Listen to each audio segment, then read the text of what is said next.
네가 가진 기술이 하찮은 수준이라면 네놈의 남성 기능 역시 하찮다고 판별하겠다. 이라크 아르빌.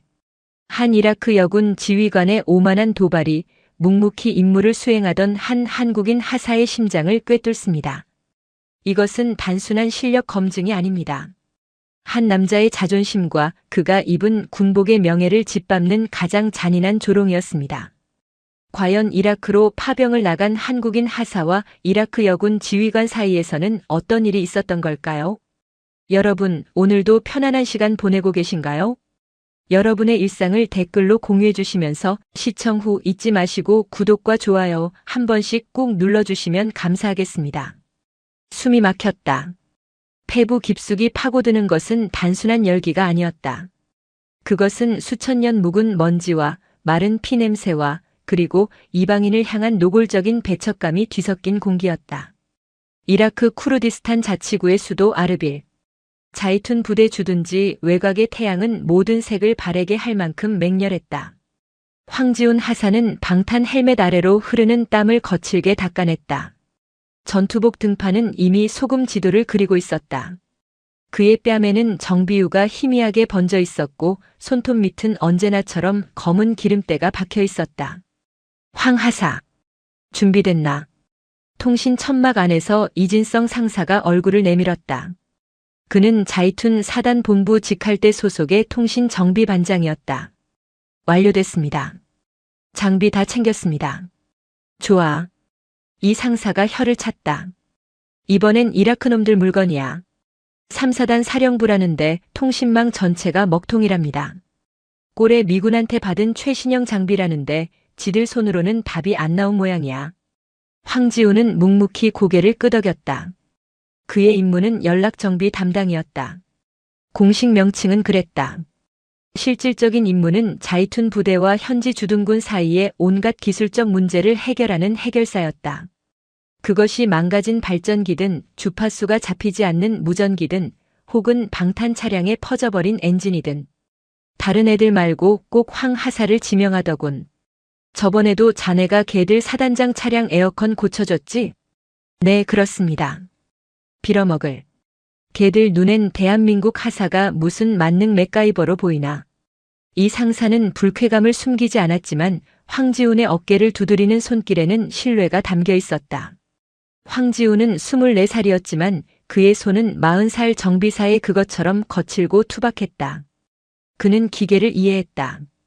전선의 기계들은 사람보다 정직했다. 단결. 다녀오겠습니다. 짧은 경례를 마친 황지훈이 방탄 차량 조수석에 올라탔다. 운전대를 잡은 김상병이 긴장한 얼굴로 침을 삼켰다. 지훈이 형님, 이번엔 또 얼마나 걸립니까? 거기 분위기 장난 아니라던데. 가봐야 알지. 빨봐. 차량이 육중한 부대 정문을 통과했다. 아르빌 시내를 향하는 비포장도로 위로 거대한 먼지 구름이 일었다.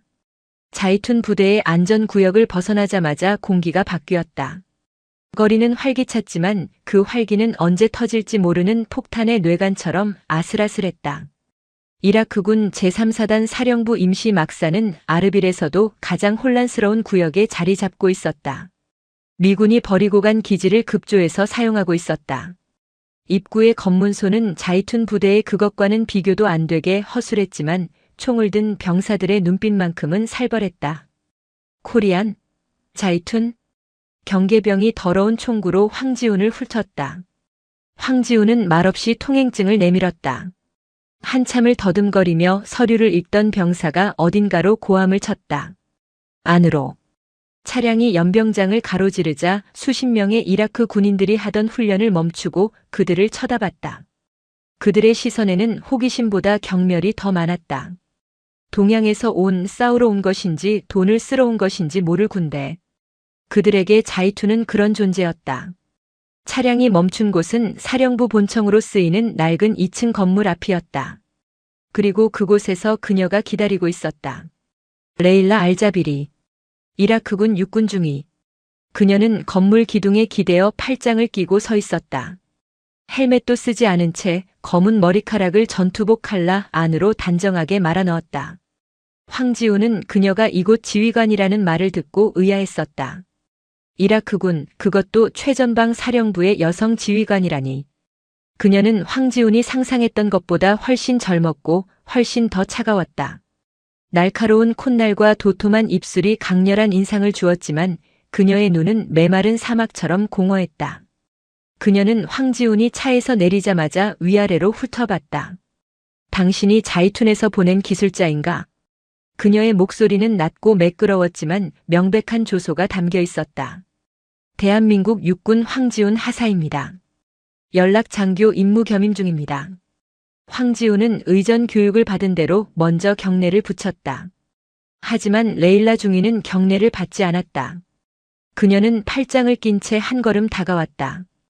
키는 황지훈보다 약간 작았지만 그녀의 계급장이 주는 위압감은 공기를 짓눌렀다. 하사? 그녀는 비웃음을 터뜨렸다. 내 휘하의 병사들도 당신보다는 계급이 높겠군.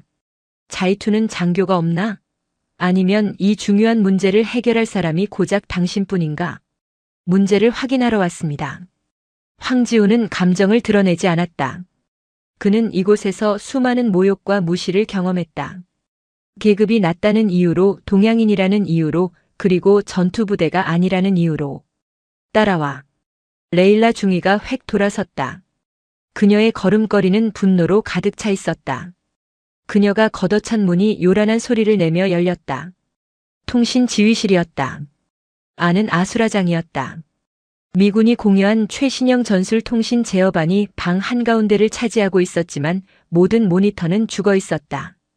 케이블은 뱀처럼 바닥에 널브러져 있었고 부품들은 해체된 채 책상 위에 흩어져 있었다. 이틀 전부터 먹통이다. 레일라가 말했다.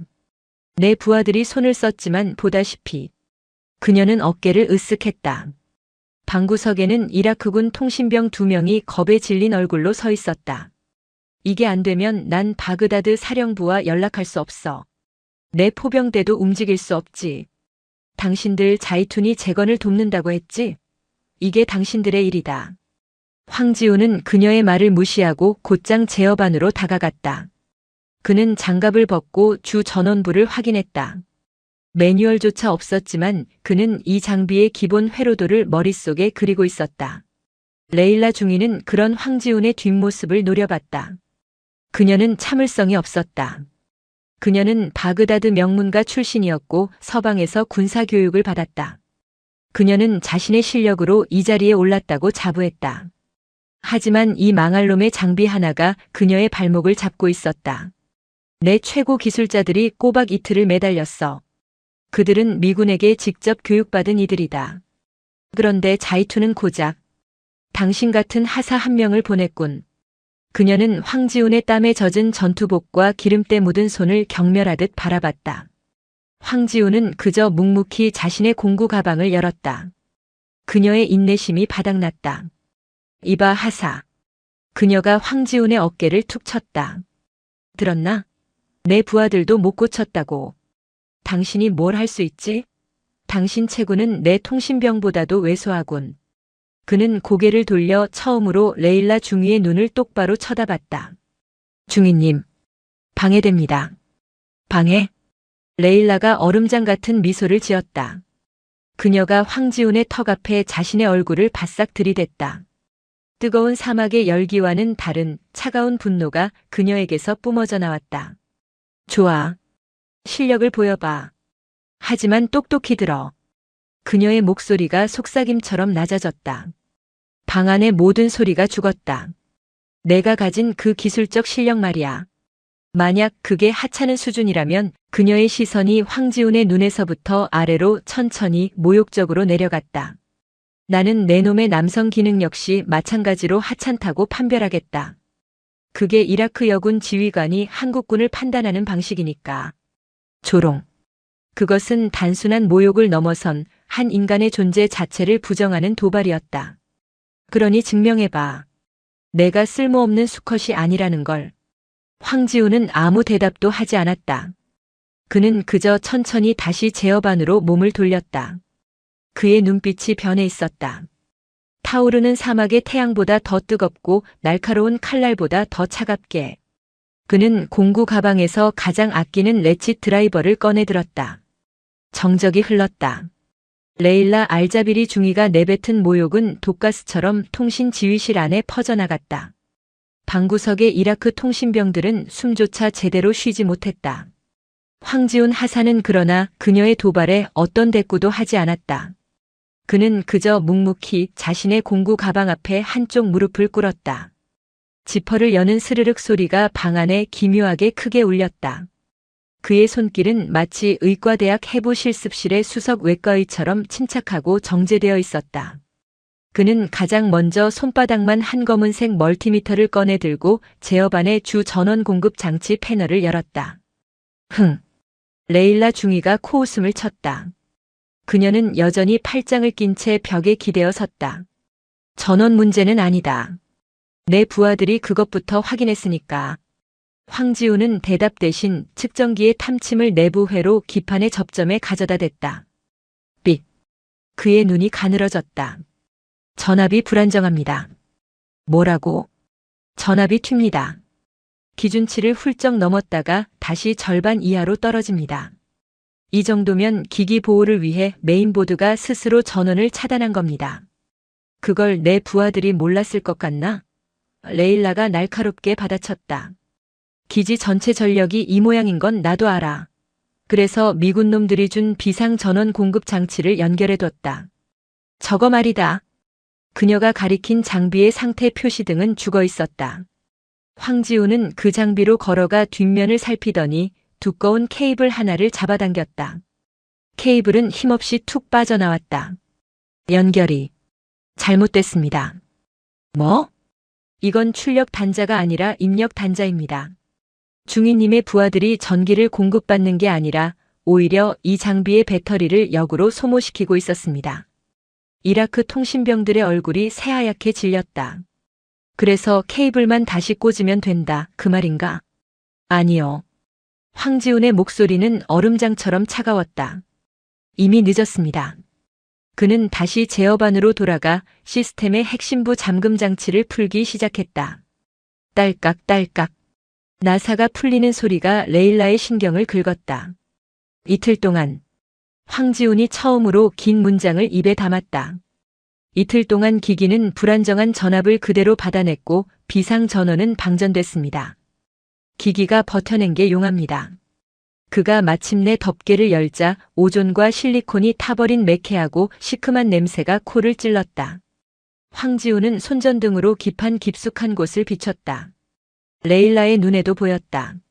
손톱만 한 검은색 부품 하나가 흉측하게 터져 있었다. 메인보드의 전압 안정기입니다. 완전히 소손됐습니다. 그래서 레일라가 소리쳤다. 못 고친다는 건가? 예비 부품은 바그다드의 요청에도 일주일은 걸려. 폐장비 있습니까? 황지훈이 그녀의 말을 잘랐다. 비슷한 시기에 제작된 통신장비. 고장나서 버린 거라도 상관없습니다. 레일라는 황당하다는 표정으로 자기 부하들을 쳐다봤다. 통신병 하나가 황급히 입을 열었다. 저기 창고에 구형 러시아제 무전기 세트가 있습니다. 작동이 안 돼서 버려둔. 가져오십시오. 지금 당장. 황지훈의 목소리에는 단호함이 실려 있었다. 레일라는 어이가 없었지만 부하에게 턱짓을 했다. 병사는 총알처럼 튀어나갔다. 몇 분 뒤 먼지를 뒤집어 쓴 낡은 무전기 함이 도착했다. 황지훈은 망설임 없이 함을 열고 그 안의 부품들을 해체하기 시작했다. 지금 뭘 하려는 거지? 레일라가 물었다. 수술입니다. 황지훈은 대답하며 낡은 러시아제 기판에서 비슷한 크기의 부품 하나를 능숙하게 분리해냈다. 그는 공구 가방에서 휴대용 가스 인두기를 꺼냈다. 푸른 불꽃이 일었다. 레일라는 숨을 죽이고 그 광경을 지켜봤다. 그는 마치 자신만의 세상에 있는 듯 했다. 그녀의 모욕도 이라크의 맹렬한 더위도 코앞에 닥친 전술적 위기 상황도 그에게는 아무런 영향을 주지 못하는 듯 했다. 오직 그와 이 망가진 기계만이 존재했다. 기름때 묻은 손가락이 머리카락보다 얇은 회로 위에서 춤을 췄다. 치직. 그가 러시아제 부품을 미제 기판 위에 올리고 납땜을 시작했다. 말도 안 돼. 이라크 통신병이 저도 모르게 중얼거렸다. 규격도 다르고 호환도 안 될 텐데. 저건 자살 행위야. 레일라도 그렇게 생각했다. 저건 미친 짓이었다. 하지만 그녀는 움직일 수 없었다. 황지훈의 땀방울이 그의 턱 끝에 매달렸다. 마지막 연결 부위의 납땜이 끝났다.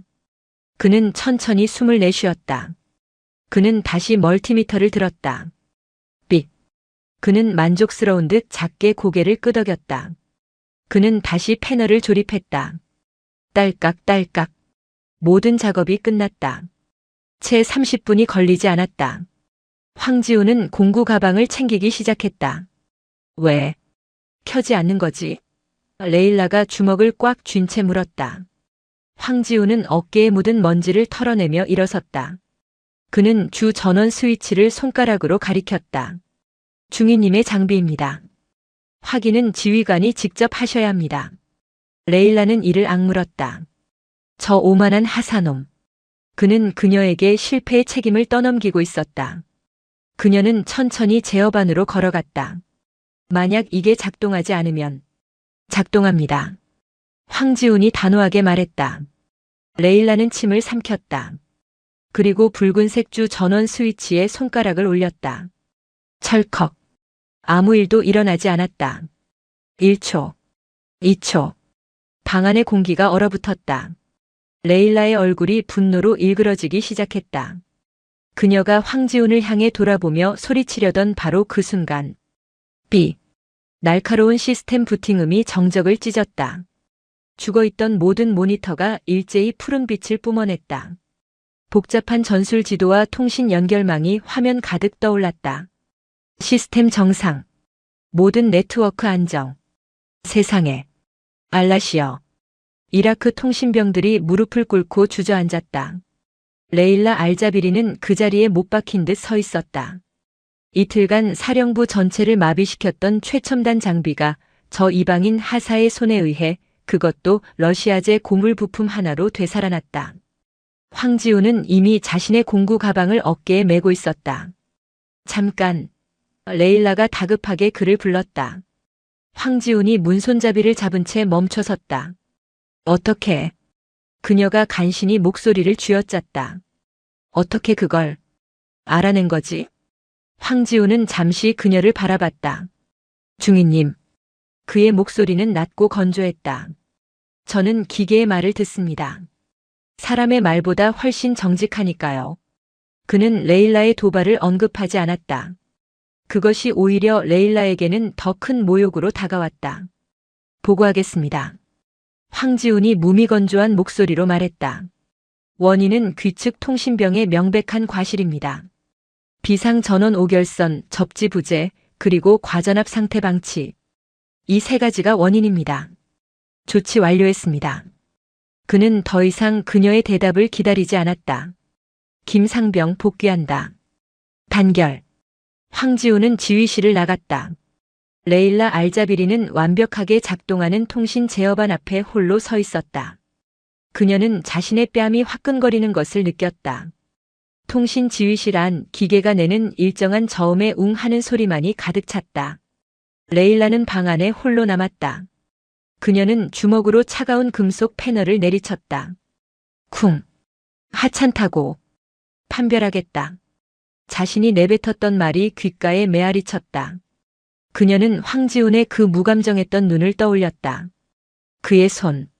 기름때가 낀 투박하지만 섬세했던 그 손. 그 손이 그녀의 자존심을 남김없이 해체해버렸다. 젠장. 젠장. 그녀는 의자를 걷어찼다. 그녀는 심호흡을 했다. 지금은 감상에 젖어 있을 때가 아니었다. 통신망이 살아났다. 즉시 보고해야 했다. 그녀는 송수화기를 들었다.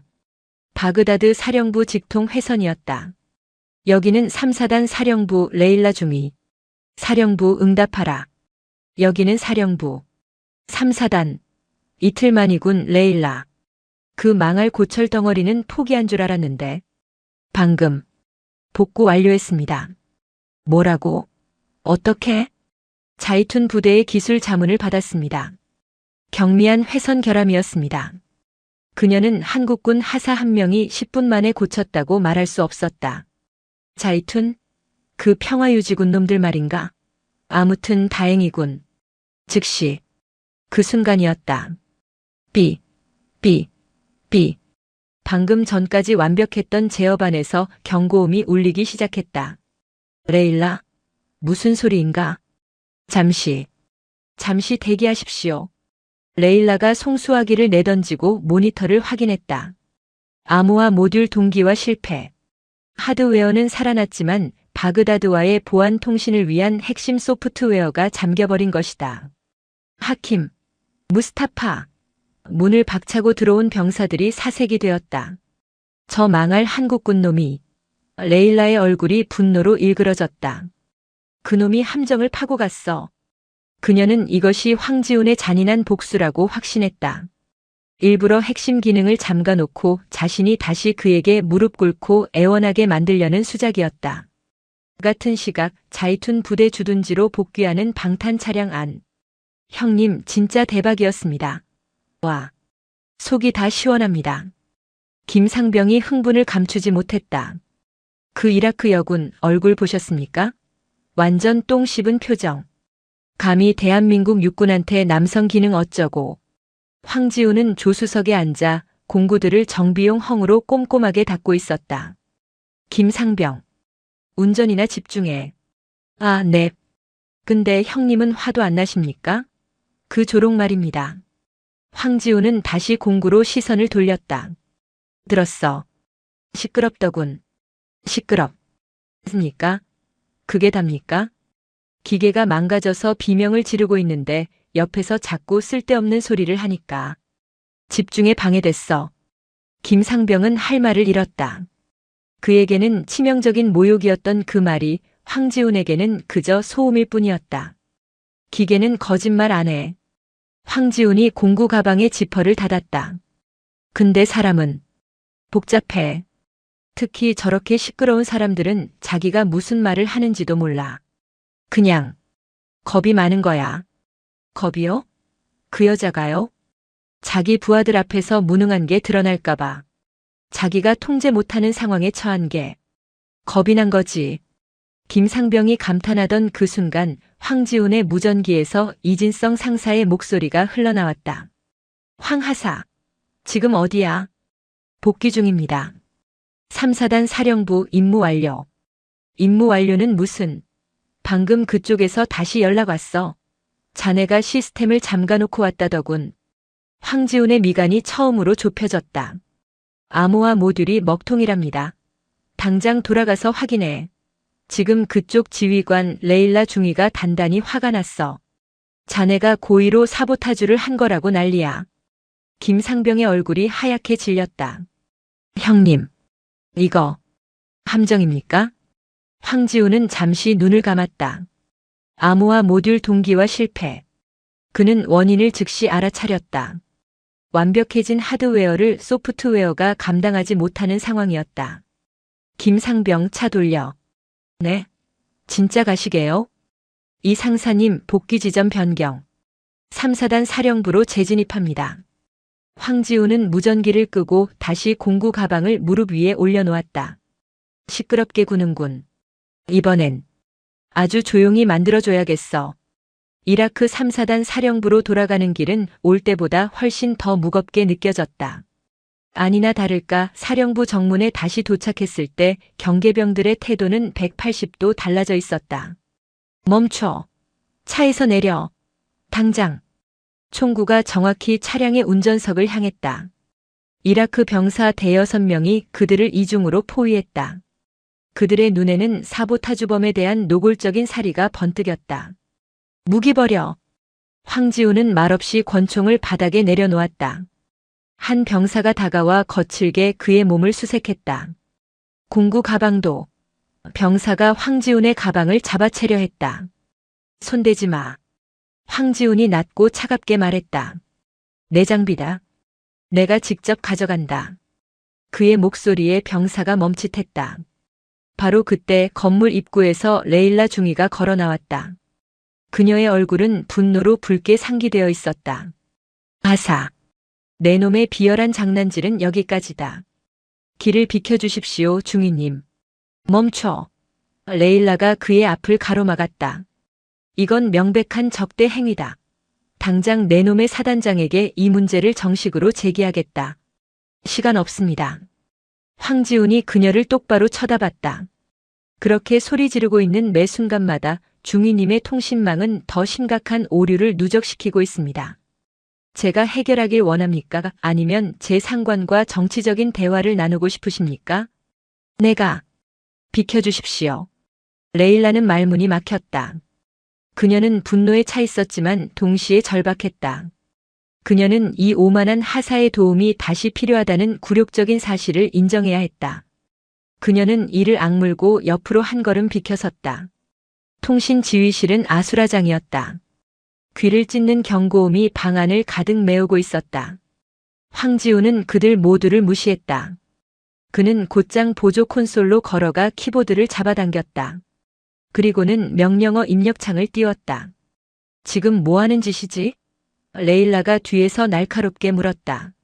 내 그 잘난 기능이 이번에도 통할 것 같나? 소음입니다. 황지훈이 그녀의 말을 잘랐다. 그는 모니터에서 눈을 떼지 않은 채 말했다. 중위님, 소음이 너무 큽니다. 제어반에 오류가 누적되고 있습니다. 레일라는 숨이 멎는 듯 했다. 황지훈의 손가락이 키보드 위에서 날아다니기 시작했다. 그의 눈에 문제의 원인이 보였다. 바보 같군. 보안 인증서를 하드웨어 고유 번호 목록과 연동시켜놨어. 그가 이식한 러시아제 전압 안정기는 당연히 미군이 납품한 장비 목록에 없었다. 시스템은 이 이물질을 치명적인 해킹 시도로 인식하고 모든 암호화 모듈을 잠가버린 것이다. 그는 암호화 모듈을 풀려고 하지 않았다. 그는 속이기로 했다. 그는 시스템의 하드웨어 인식 목록을 강제로 수정하기 시작했다. 그는 방금 이식한 러시아제 부품의 고유 번호를 찾아내 그것을 존재하지 않는 가상의 부품으로 위장시켰다. 그리고 그 부품이 보내는 안정적인 전력 신호를 원래 그 자리에 있던 불타버린 미제 부품의 고유 번호로 덮어씌웠다. 디지털 장기 이식, 그리고 완벽한 신분 세탁이었다. 레일라는 코딩을 몰랐지만 그녀는 황지훈이 지금 시스템의 규칙을 어기는 정도가 아니라 아예 새로운 규칙을 써내려가고 있음을 깨달았다. 황지훈의 손가락이 마지막 명령어를 입력하고 입력키를 내리쳤다. 귀를 찢던 경고음이 거짓말처럼 멎었다. 지독한 정적. 그리고 1초 뒤. 삐. 맑고 단정한 단 하나의 시스템 확인음이 울렸다. 죽어있던 암호화 모듈 연결 표시 등이 일제히 녹색으로 바뀌었다. 바그다드 사령부와의 보안 연결망이 다시 열렸다. 맙소사. 하킴이 주저앉으며 중얼거렸다. 레일라는 온몸에 피가 빠져나가는 듯한 현기증을 느꼈다. 황지훈은 자리에서 일어났다.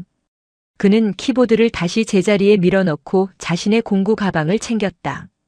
넌 도대체 정체가 뭐지? 그녀의 목소리가 형편없이 떨리고 있었다. 황지훈은 문을 향해 걷다가 멈춰섰다. 그는 천천히 그녀를 돌아봤다. 그의 눈은 지독히도 피곤해 보였다. 정비병입니다. 그가 말했다. 그리고 중위님, 제게 주신 판별에 대한 답입니다. 그는 완벽하게 작동하는 녹색 불빛으로 빛나는 통신 제어반을 손으로 쓱 가리켰다. 이게 제 기능입니다. 하찮았습니까? 그는 그녀의 대답을 기다리지 않았다. 단결. 그는 홀로 남겨진 레일라 중위에게 처음으로 각 잡힌 경례를 붙였다. 그리고는 김상병을 데리고 지휘실을 나갔다. 레일라는 그 자리에 얼어붙은 채 완벽한 침묵 속에서 웅하고 울리는 기계의 작동음만을 듣고 있었다. 그날 밤 이라크 3사단 사령부는 이틀 만에 처음으로 정상적인 야간 업무를 수행했다. 레일라의 사무실은 통신지휘실 바로 옆에 붙어 있었다. 벽 하나를 사이에 두고 낮고 일정한 기계의 작동음이 밤새도록 그녀의 귓가를 맴돌았다. 이게 제 기능입니다. 하찮았습니까? 그의 마지막 말이 그녀의 머릿속을 떠나지 않았다. 그는 화를 내지 않았다. 그는 그저 증명했다. 압도적인 실력으로. 그녀는 자신이 얼마나 어리석었는지 깨달았다. 그녀는 남자를 이기기 위해 남자보다 더 공격적이고 더 잔인한 언어를 사용해야 한다고 믿었다. 하지만 황지훈이라는 하사는 그 모든 것을 무의미하게 만들었다. 그는 경쟁하지 않았다. 그는 그저 일을 했다. 그녀는 분노가 가라앉은 자리에 지독한 호기심이 차오르는 것을 느꼈다.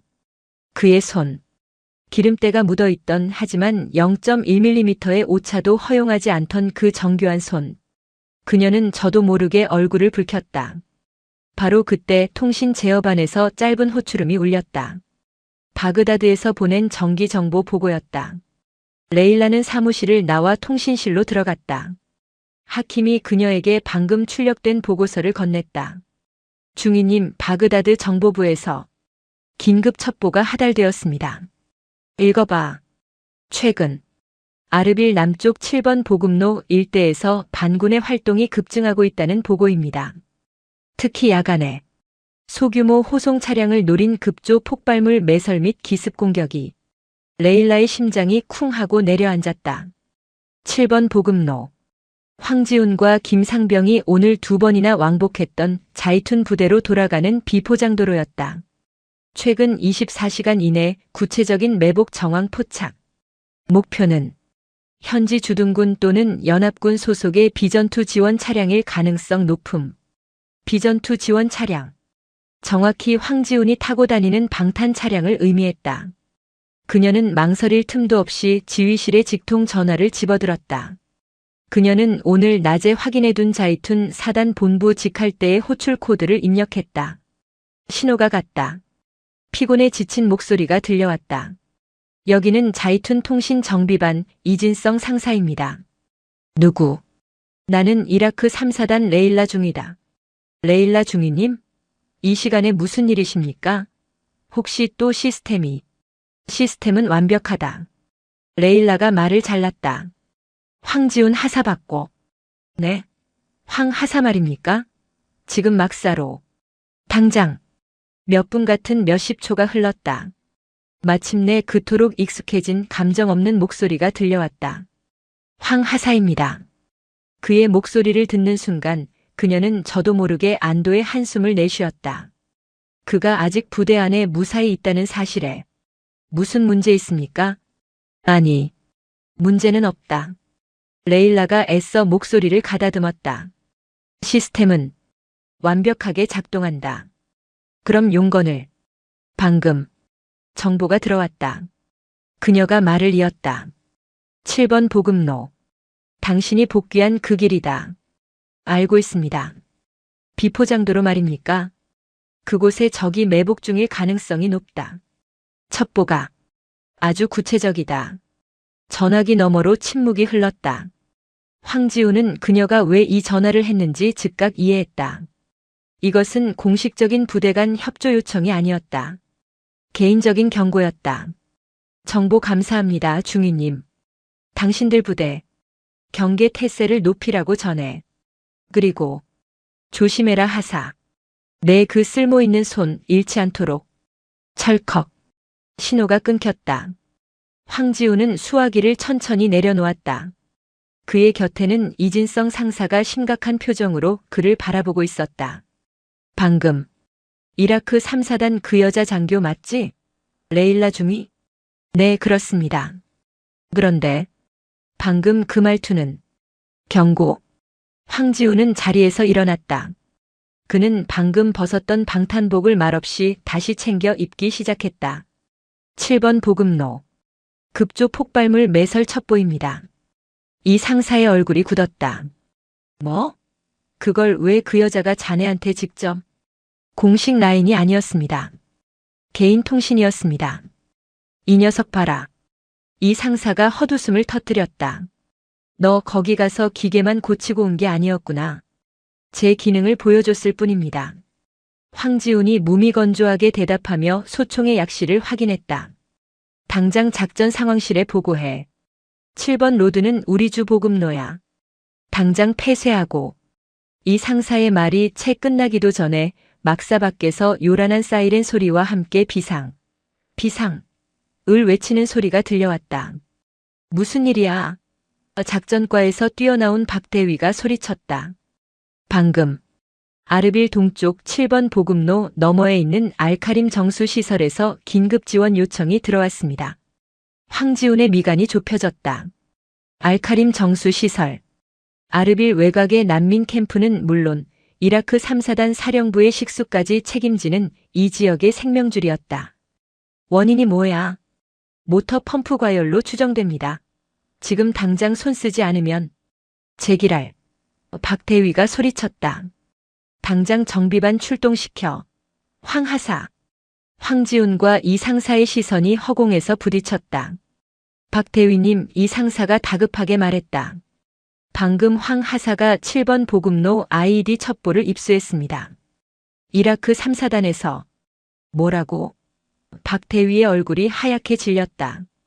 그럼 7번 로드는? 지금 당장 갈 수가 없잖아. 하지만 알카림 정수 시설로 가는 길은 7번 보급로가 유일합니다. 우회로가 없습니다. 모두가 진퇴양난에 빠진 그 순간 황지훈이 입을 열었다. 가야 합니다. 모든 시선이 그에게로 향했다. 정수 시설이 멈추면 난민 캠프 수만 명의 식수가 끊깁니다. 그리고 레일라 중위의 3사단도 마찬가지입니다. 황지훈은 레일라가 순수하게 그를 걱정해서 7번 보급로를 피하라고 경고했음을 깨달았다.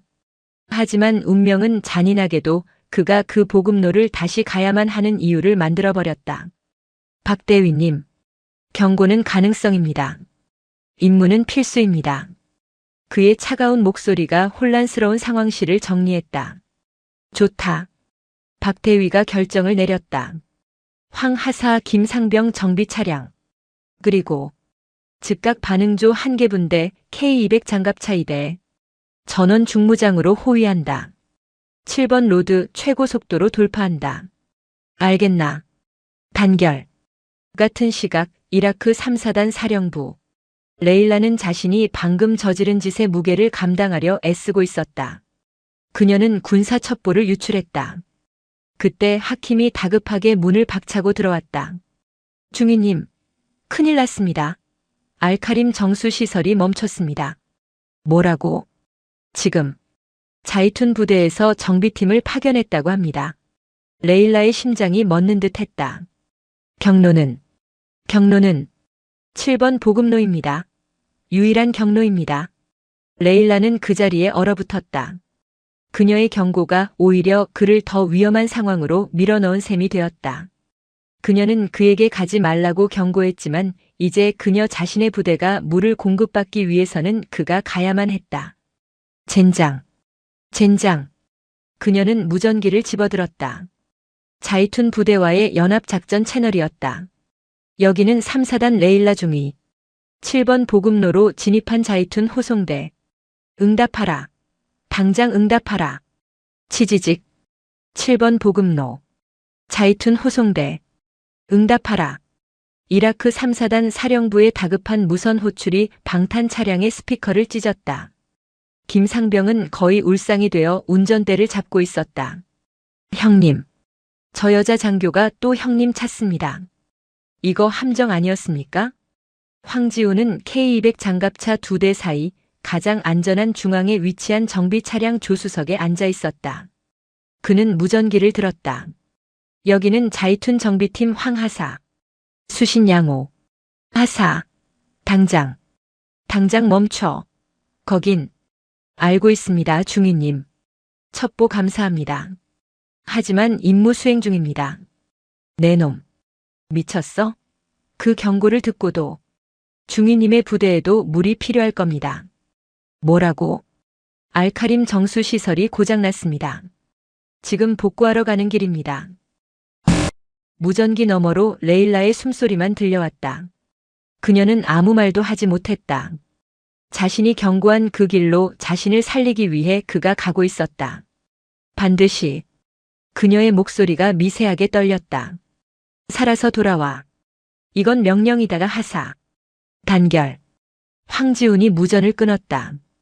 호송대는 아르빌 외곽을 벗어나 문제의 7번 보급로 황량한 먼지길로 접어들었다.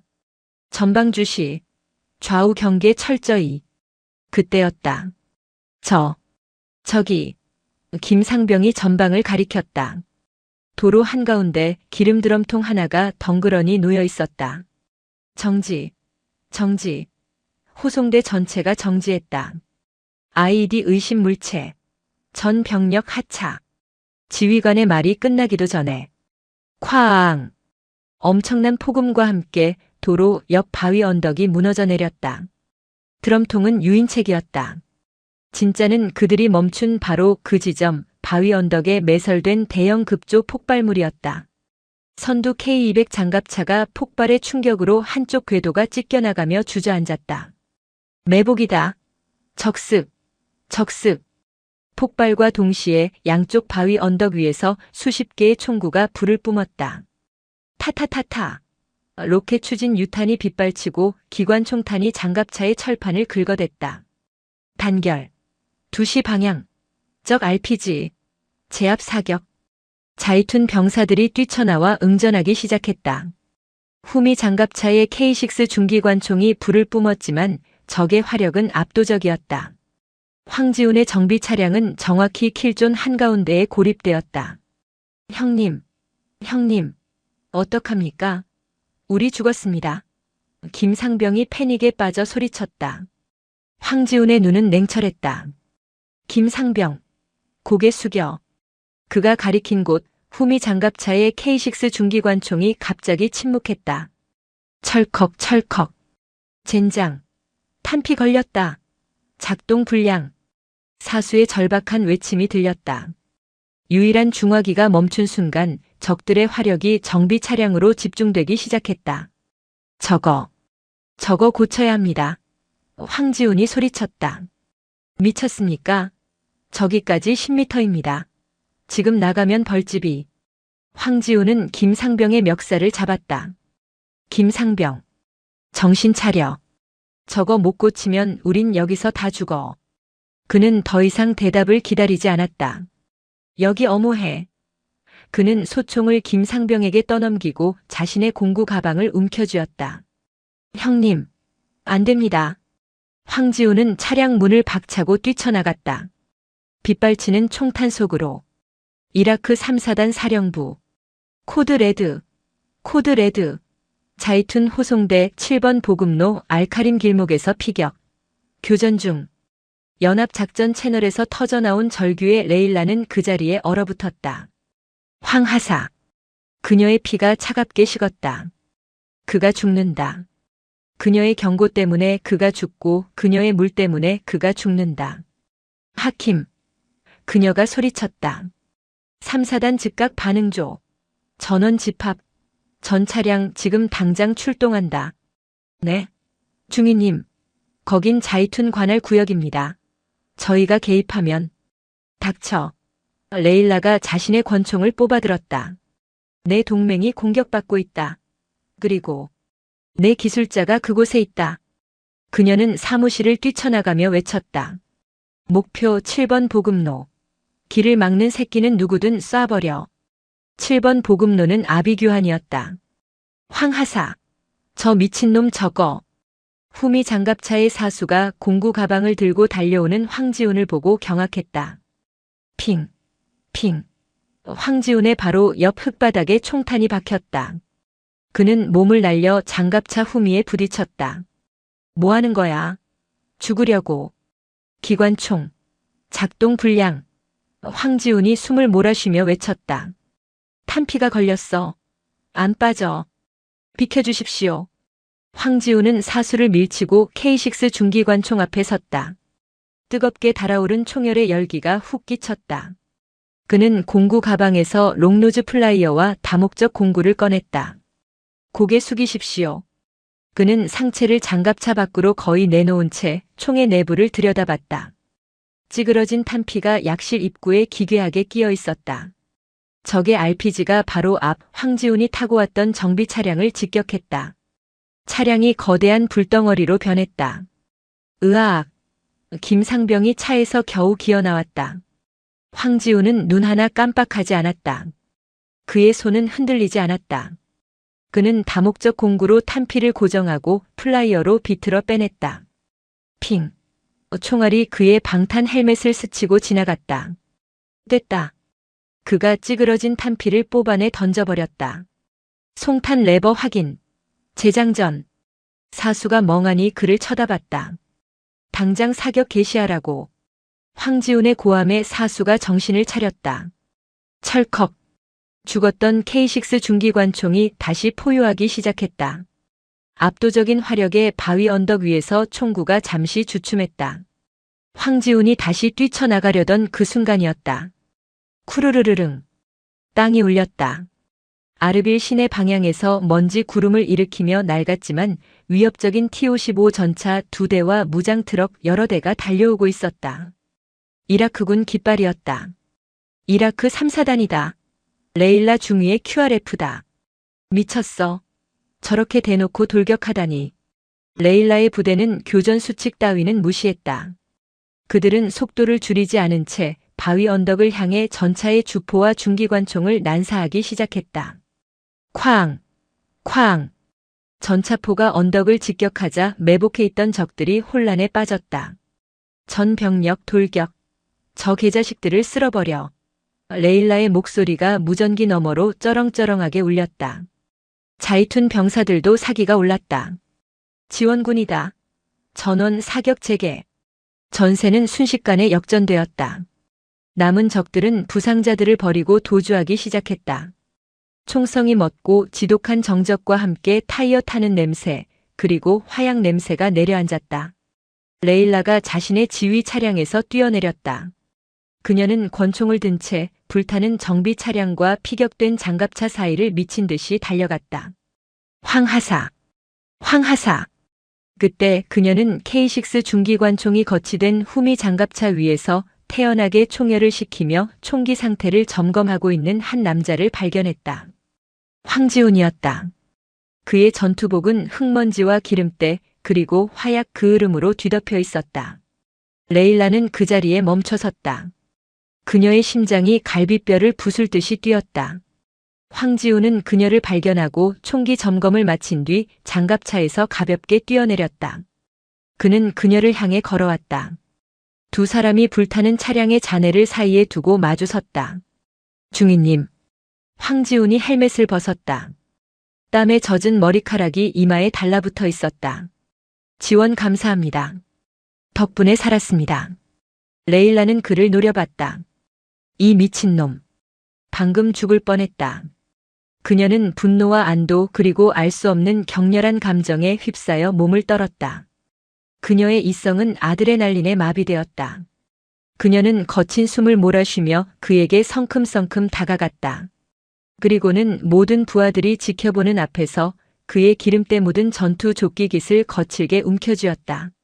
그리고 그를 끌어당겨 자신의 입술을 그의 입술에 찍어 눌렀다. 쪽 소리가 아니라 퍽 소리에 가까운 난폭한 키스였다. 자이툰 병사들도 이라크 병사들도 모두 입을 벌린 채 이 광경을 쳐다봤다. 부상당한 김상병조차 신음소리를 멈췄다. 레일라는 짧고 격렬한 입맞춤을 떼고 여전히 그의 멱살을 쥔 채 그를 노려봤다. 그녀의 눈은 불타고 있었다. 내 놈은. 그녀가 으르렁거렸다. 하찮은 방법을 모르는군. 황지훈은 이 모든 상황이 이해가 안 된다는 듯 잠시 눈을 깜빡였다. 그는 천천히 자신의 기름 묻은 장갑을 낀 손을 들어 방금 키스당한 자신의 입술을 쓱 닦았다. 그리고는 레일라의 불타는 눈동자를 똑바로 마주보며 지극히 사무적인 목소리로 말했다. 임무마저 수행하러 가겠습니다. 김상병이 부상당했으니 운전병 지원이 필요합니다. 그리고 알카림 정수 시설 펌프가 고장났습니다. 그는 그녀의 손을 자신의 전투조끼에서 정중하지만 단호하게 떼어냈다. 그리고는 부상당한 김상병을 향해 걸어갔다. 레일라 알자비리는 사막 한가운데 전장의 연기 속에서 홀로 남겨졌다. 그녀는 자신의 입술에 남은 그의 얼굴에서 묻어난 화약과 기름 냄새를 맡으며 망연자실하게 서 있었다. 알카림 정수 시설은 교전 지역보다 더 절망적인 모습이었다.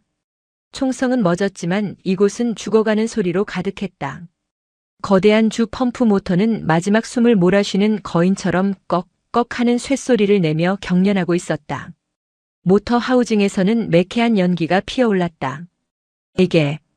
이게 멈추면. 정수시설의 늙은 이라크인 관리자가 절망적인 표정으로 레일라 중위를 바라봤다. 이틀입니다. 이틀 안에 아르빌 난민 캠프 전체에 물이 끊깁니다. 사령관님. 레일라는 불타버린 정비 차량의 잔해에서 시선을 뗐다. 그녀의 입술은 여전히 얼얼했다.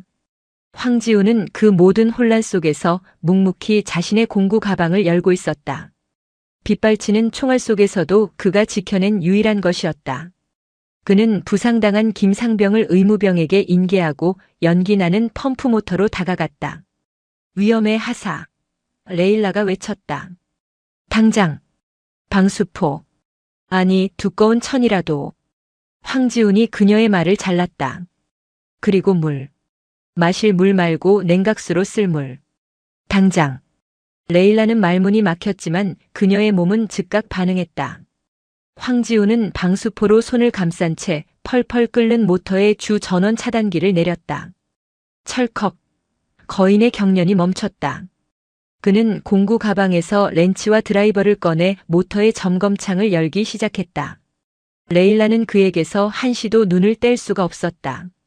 그녀는 그를 이해할 수 없었다. 그녀가 아는 모든 남자는 명예, 권력 혹은 공포에 의해 움직였다. 하지만 이 남자는 그 무엇으로도 움직이지 않았다. 오직 망가진 것에만 반응했다. 베어링이 완전히 녹아붙었습니다. 황지훈이 점검창 안을 들여다보며 말했다. 땀이 그의 턱을 타고 흘러 뜨거운 모터 하우징 위로 떨어지며 치익 소리를 내고 증발했다. 교체 부품은 없습니다. 이라크 관리자가 울먹였다. 바그다드에도 없습니다. 그럼 만들면 됩니다. 황지훈은 공구 가방에서 휴대용 그라인더와 줄을 꺼냈다. 뭐라고? 차가운 물 이쪽에 부으십시오. 천천히. 그는 병사들이 가져온 물을 받아 불에 달군 쇠를 식히듯 베어링 하우징에 부었다. 그리고는 그라인더를 작동시켰다. 위잉. 날카로운 쇠소리가 정수시설 안에 울려 퍼졌다. 붉은 쇠가루가 불꽃처럼 튀었다. 그는 녹아붙은 베어링의 잔해를 갈아내고 있었다.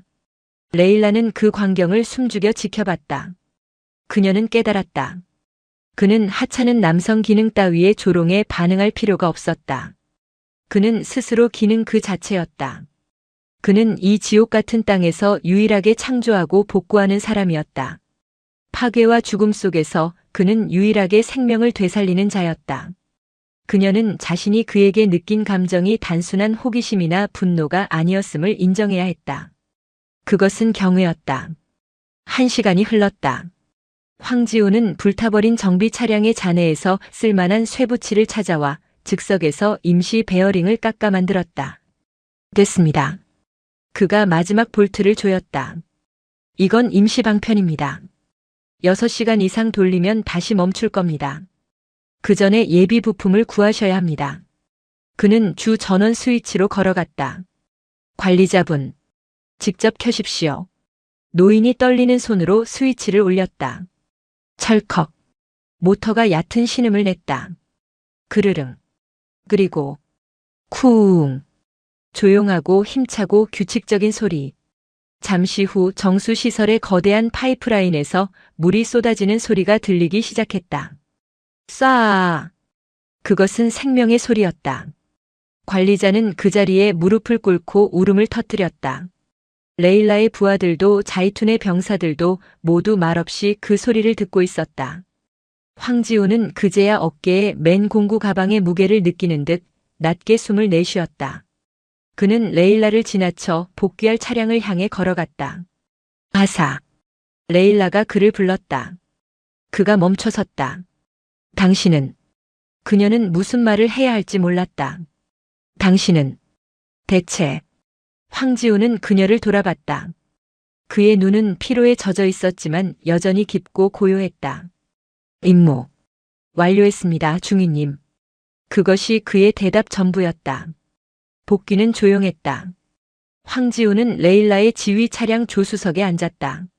자이툰 부대의 생존 병력과 부상자들 그리고 이라크 3사단의 QRF가 하나의 거대한 호송대를 이루어 7번 보급로를 되돌아왔다. 아무도 말을 걸지 않았다. 황지우는 자신의 공구를 하나하나 닦고 있었고 레일라는 운전병에게 경로를 지시하며 무전 교신에만 집중했다. 차량이 마침내 3사단 사령부 정문에 도착했다. 황지훈이 차에서 내리자 사령부 연병장에 도열해 있던 모든 이라크 병사들이 그를 주목했다. 그들의 시선에는 더 이상 경멸이나 무시가 없었다. 황지훈은 그들의 시선을 무시한 채 부상당한 김상병이 누워있는 의무실로 향했다. 그가 막사를 빠져나올 때 레일라가 그를 기다리고 있었다. 그녀는 팔짱을 낀 채 처음 만났던 그 자리, 그늘진 기둥에 기대어 서 있었다. 김상병은 괜찮나? 다행히 뼈는 문제 없습니다. 파편상입니다. 그렇군. 어색한 침묵이 흘렀다. 이제 복귀하는 건가? 그렇습니다. 자이툰에서 새 차량을 보낼 겁니다. 레일라는 고개를 끄덕였다. 아사. 네. 내 실력. 그녀가 어렵게 입을 열었다. 하찮지 않았어. 절대로. 그녀는 자신이 던졌던 모욕을 스스로의 입으로 거두어들였다. 황지우는 그저 그녀를 바라봤다. 레일라는 한 걸음 다가왔다. 그녀의 눈은 더 이상 얼음장 같지 않았다. 그 안에는 혼란과 피로와 그리고 인정이 담겨 있었다. 한 가지만 묻지. 7번 보급로에서 내가 했던 짓, 그것도 쓸데없는 소음이었나? 그녀는 자신의 키스를 그가 판단해 주길 바랐다. 황지우는 잠시 시선을 내렸다. 그는 자신의 공구 가방 옆 주머니에서 무언가를 꺼냈다. 손톱만한 검은색의 불에 타 터져버린 부품이었다. 그가 3사단 통신 제어반에서 떼어낸 바로 그 전압 안정기였다. 그는 그것을 레일라에게 내밀었다. 이건 고장난 부품입니다. 황지훈이 말했다. 저는 고장난 기계를 고칩니다. 그게 제 일입니다. 그는 그녀의 눈을 똑바로 쳐다봤다. 하지만 중위님, 이건 기계가 아닙니다. 그는 고장난 부품을 그녀의 손에 쥐어주었다. 어떤 것들은 제 공구로 고칠 수 없습니다. 그것은 그가 할 수 있는 가장 솔직한 대답이자 가장 잔인한 거절이었다. 그는 그녀의 감정을 고장난 부품으로 규정했고 자신은 그것을 수리할 수 없다고 선언했다. 레일라는 자신의 손바닥 위에 놓인 차가운 부품을 내려다봤다. 그녀는 쓴웃음을 지었다. 그래. 그랬군. 그녀는 주먹을 꽉 쥐었다. 부품의 날카로운 모서리가 손바닥을 파고들었다. 너는 정말 끝까지. 그녀는 말을 잇지 못했다. 그때 멀리서 자이툰 부대의 차량이 먼지를 일으키며 다가오는 것이 보였다. 황지우는 그녀에게 마지막으로 경례를 붙였다. 각 잡힌 완벽한 군인의 경례였다. 임무 마쳤습니다. 복귀하겠습니다. 단결. 그는 돌아섰다. 레일라는 그가 새 차량에 올라타고 사령부 정문을 빠져나가 먼지 속으로 사라질 때까지 그 자리에 못 박힌 듯 서 있었다. 그녀는 천천히 주먹을 폈다. 손바닥에는 검은 부품 자국과 함께 피가 배어나왔다. 그녀는 손에 쥔 부품을 자신의 전투복 가슴 주머니, 심장 가장 가까운 곳에 넣었다. 삐. 그녀의 무전기에서 호출음이 울렸다. 중위님. 바그다드 사령부에서 교전 보고를 재촉합니다. 레일라는 심호흡을 했다. 그녀는 손바닥의 피를 전투복 바지에 쓱 닦아냈다. 연결해. 그녀의 목소리는 다시 얼음장처럼 차가워져 있었다. 여기는 3사단 사령부. 보고 개시한다.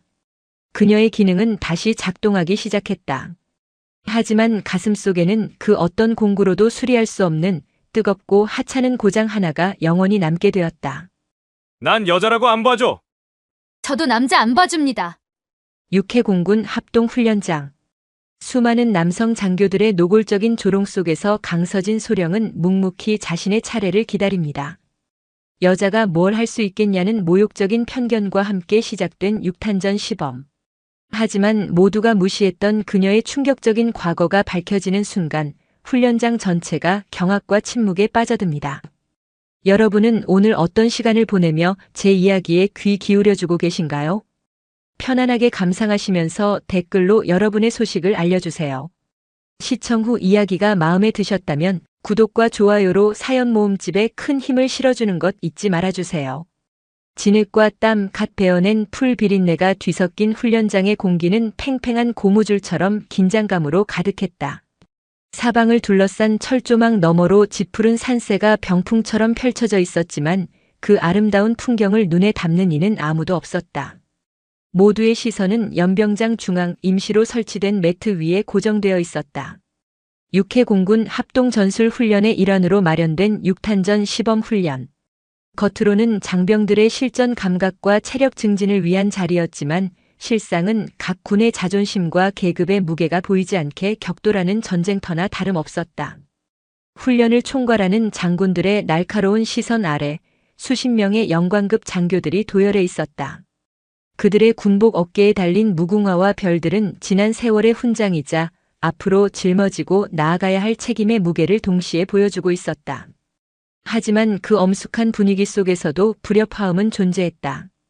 조용하고 성실한 선배, 그 이상도 이하도 아닌 존재감으로 20년 넘게 군 생활을 이어온 육군 소령 강서진. 그녀의 이름이 시범훈련 참가자로 호명되었을 때 장교들 사이에서는 노골적인 비웃음과 의구심이 파도처럼 번져나갔다. 강소령? 여자 아니야? 6탄전 시범의 여군이라니 장군님들 앞에서 재롱잔치라도 하겠다는 건가? 박 대령 말이 좀 심한 것 아니오. 그래도 소령인데. 심하긴 뭐가 심해. 사실이지. 저 가느다란 팔다리로 뭘 하겠다고. 몇 번 구르다가 항복하겠지. 안 봐도 훤하다. 육군 보병 대령 박철민의 목소리는 훈련장 전체에 울릴 만큼 컸다. 그는 자신의 말이 서진의 귀에 똑똑히 들리기를 바라는 듯 일부러 그녀를 힐끔거리며 비아냥거렸다. 그의 옆에 있던 동기 최진혁 대령 역시 기름을 부었다. 거대한 체구에 어울리지 않게 교활한 미소를 지으며 말했다.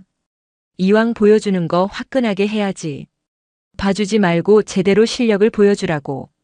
그래야 다시는 이런 무모한 도전을 안 할 테니. 그들의 조롱 섞인 대화는 단순한 뒷담화가 아니었다. 그것은 강서진이라는 개인을 향한 공격을 넘어 여군이라는 존재 자체를 폄하하고 자신들의 우월함을 확인하려는 비열한 의도의 발현이었다. 서진은 그들의 말을 못 들은 척 묵묵히 몸을 풀었다. 20년이 넘는 군 생활 동안 이런 종류의 편견과 조롱은 지겹도록 겪어왔다. 처음에는 분노했고 억울해서 밤잠을 설친 적도 많았다. 하지만 시간이 흐르면서 분노는 단단한 갑옷이 되었고 억울함은 날카로운 칼날이 되어 마음속 깊은 곳에 자리 잡았다. 그녀는 더 이상 말로써 자신을 증명하려 하지 않았다. 오직 행동으로 결과로 보여줄 뿐이었다. 그것이 그녀가 거친 군 조직에서 살아남은 방식이었다. 서진의 내면은 고요한 폭풍전야 같았다. 겉으로는 평온해 보였지만 그 안에서는 수많은 감정이 들끓고 있었다. 자신을 향해 쏟아지는 경멸의 시선들, 그 시선 속에 담긴 무지와 오만함이 그녀의 투지를 불태웠다. 그래, 어디 한번 해보자. 당신들이 그토록 자랑하는 힘과 기술이 얼마나 대단한지, 당신들이 무시하는 이 여군이 어디까지 할 수 있는지 똑똑히 보여주마. 그녀는 천천히 심호흡을 하며 흐트러진 마음을 다잡았다. 근육의 미세한 떨림 하나하나에 집중하며 최상의 컨디션을 끌어올렸다. 눈을 감았다 뜨자 흐릿했던 세상이 선명해졌다. 자신을 둘러싼 모든 소음이 사라지고 오직 눈앞의 매트와 곧이어 올라올 상대방만이 존재할 뿐이었다. 첫 번째 시범 상대는 해군 중령이었다. 다부진 체격과 검게 그을린 피부가 인상적인 그는 그래도 일말의 신사도를 발휘하려는 듯 멋쩍은 표정으로 서진의 앞에 섰다. 강소령님 적당히 합시다. 다치시면 곤란하니까. 그의 말에는 상대를 배려하는 척하면서도 승부는 이미 정해졌다는 오만함이 배어 있었다. 서진은 아무 대답 없이 가볍게 고개만 끄덕였다. 시작 신호가 떨어지기 무섭게 해군 중령이 기세 좋게 달려들었다. 그는 서진의 어깨를 잡아 넘어뜨리려 했다. 가장 기본적이고 단순한 기술. 하지만 서진은 그의 움직임을 이미 예측하고 있었다. 그녀는 중령의 힘을 역이용하며 몸을 살짝 비틀었다. 중령은 허공에 팔을 휘저으며 중심을 잃었고 그 순간 서진의 발이 번개처럼 그의 발목을 걸어챘다. 쿵하는 둔탁한 소리와 함께 거구의 중령이 매트 위로 쓰러졌다. 순식간에 일어난 일이었다. 지켜보던 장교들 사이에서 나지막한 탄성이 터져나왔다. 하지만 박철민과 최진혁은 여전히 콧방귀를 뀌었다. 어이쿠, 운이 좋았네. 방심하다가 한 방 먹었군. 쓰러진 중령은 당황한 기색이 역력했다. 그는 이마에 땀을 닦으며 다시 일어섰다. 이번에는 훨씬 더 신중하게 그리고 공격적으로 나왔다. 하지만 결과는 마찬가지였다. 서진은 마치 물 흐르듯 그의 모든 공격을 피하고 빈틈을 파고들어 정확하고 간결한 동작으로 그를 제압했다. 세 번의 공격이 모두 무의로 돌아가자 해군 중령은 더 이상 덤빌 엄두를 내지 못하고 스스로 물러났다. 그의 얼굴은 분함과 민망함으로 붉게 물들어 있었다. 서진의 첫 번째 승리는 그렇게 싱겁게 끝났다. 하지만 이것은 시작에 불과했다. 그녀의 진짜 싸움은 이제부터였다. 자신을 향한 편견이라는 거대한 벽을 향해 그녀는 이제 막 첫 번째 돌멩이를 던졌을 뿐이었다. 훈련장의 공기는 미묘하게 변하기 시작했다. 단순한 호기심과 비웃음이 사라진 자리에 알 수 없는 긴장감과 기대감이 서서히 차오르고 있었다. 두 번째 상대는 공군 중령이었다. 그는 해군 중령과는 달리 마른 체형이었지만 날렵한 몸놀림과 빠른 판단력이 돋보이는 인물이었다. 그는 서진의 첫 번째 시범을 유심히 지켜본 듯 섣불리 달려들지 않고 거리를 유지하며 탐색전을 펼쳤다. 그의 눈빛은 매처럼 날카로웠고 온몸의 신경은 활시위처럼 팽팽하게 당겨져 있었다. 박철민 대령의 입가에 다시 비릿한 미소가 걸렸다. 그래, 저래야지. 저 친구는 머리를 쓸 줄 아는군. 여자는 힘으로 안 되면 잔꾀를 부리는 법이지. 저렇게 신중하게 나가면 결국 체력에서 밀릴 수밖에 없어. 최진혁 대령이 맞장구를 쳤다. 슬슬 본색이 드러나겠지. 어디까지 버티나 한번 보자고.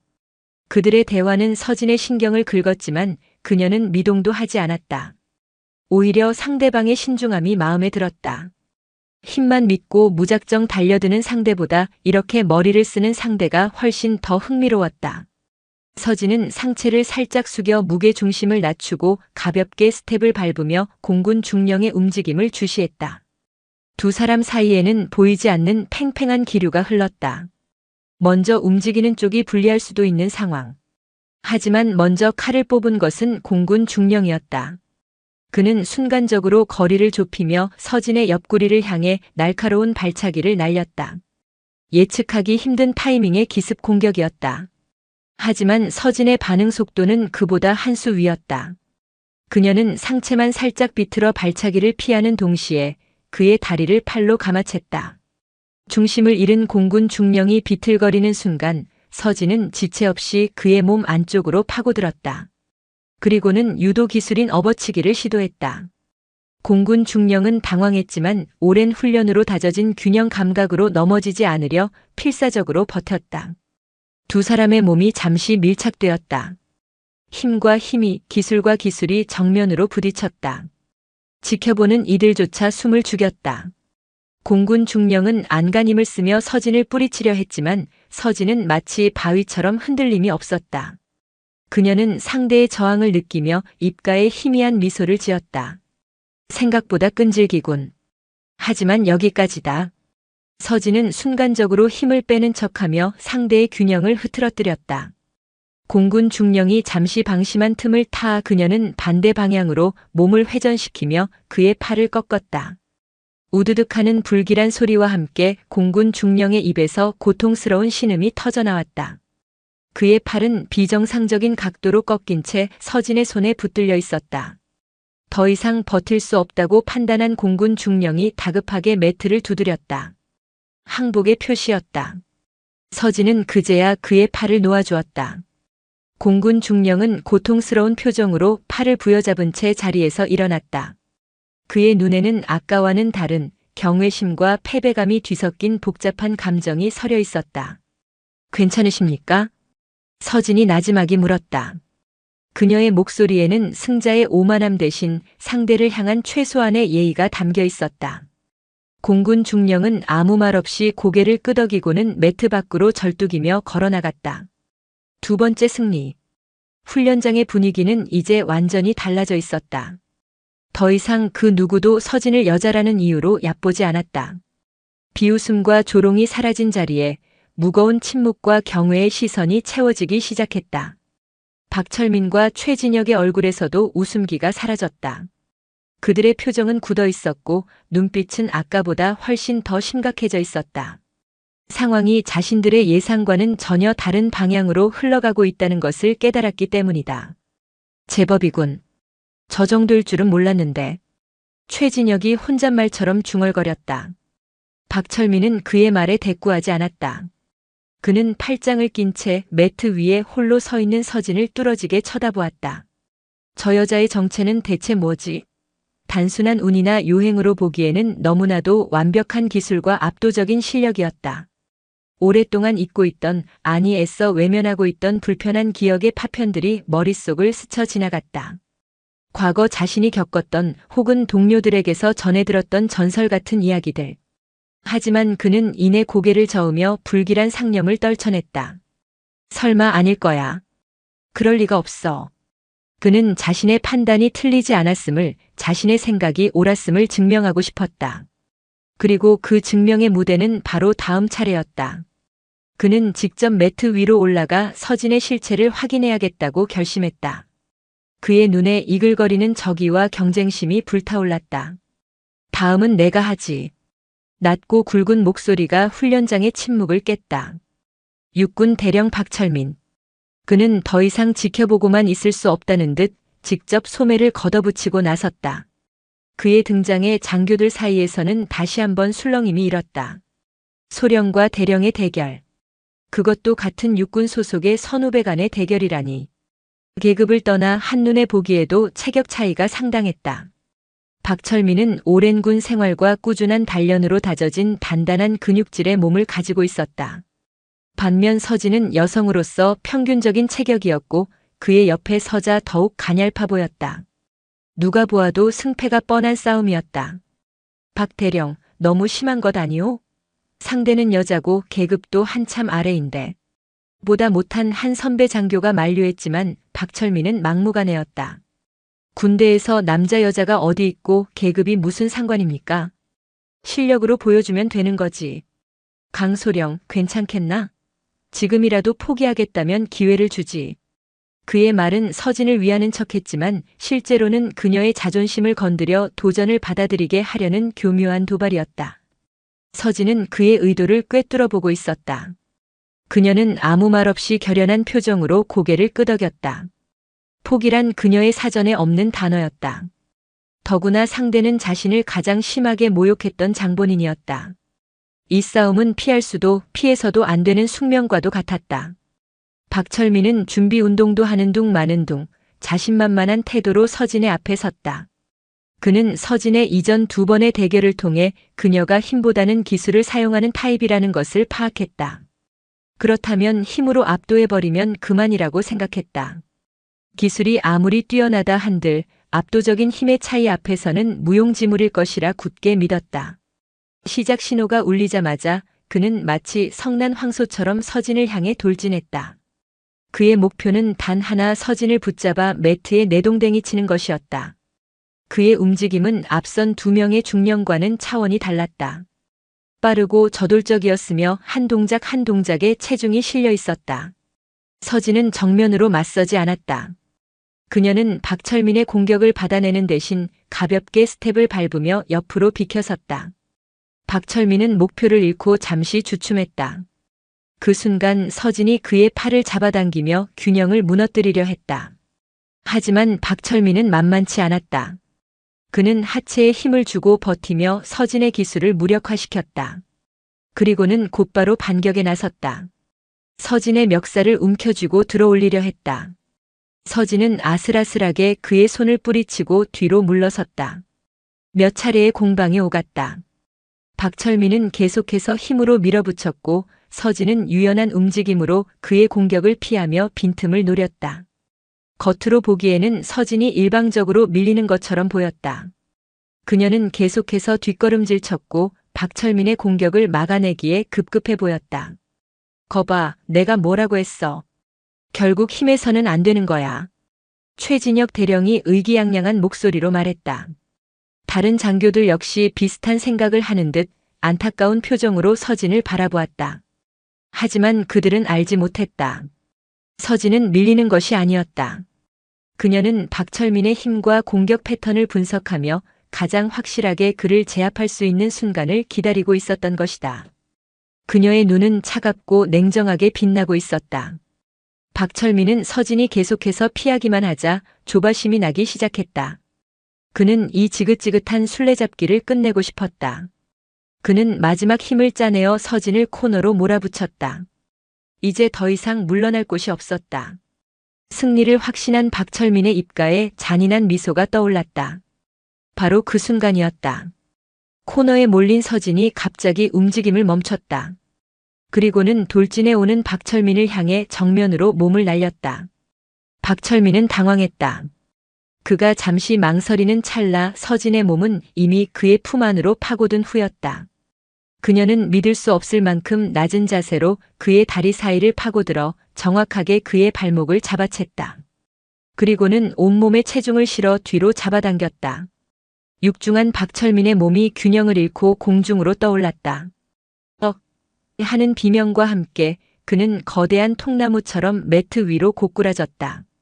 훈련장 전체가 얼어붙은 듯 정적에 휩싸였다. 아무도 이 믿을 수 없는 광경을 선뜻 받아들이지 못했다. 거구의 육군 대령이, 그것도 힘으로 압도하던 상대가 가냘픈 여군 소령의 기술 한 방에 허무하게 무너져 내린 것이다. 서진은 쓰러진 박철민을 차가운 눈으로 내려다보며 그의 가슴에 무릎을 올려놓고 완전히 제압했다. 박철민은 분노와 수치심으로 얼굴이 시뻘개졌지만 꼼짝할 수 없었다. 그는 자신의 패배를 인정할 수밖에 없었다. 박철민 대령의 충격적인 패배는 훈련장의 분위기를 완전히 바꿔놓았다. 더 이상 서진을 향한 비웃음이나 동정의 시선은 찾아볼 수 없었다. 그 자리에는 경악과 혼란 그리고 알 수 없는 두려움이 뒤섞인 기묘한 침묵만이 감돌았다. 장교들은 눈앞에서 벌어진 일을 믿을 수 없다는 듯 쓰러진 박철민과 그를 제압한 서진을 번갈아 쳐다볼 뿐이었다. 특히 박철민의 오랜 동기이자 친구인 최진혁 대령의 충격은 이루 말할 수 없었다.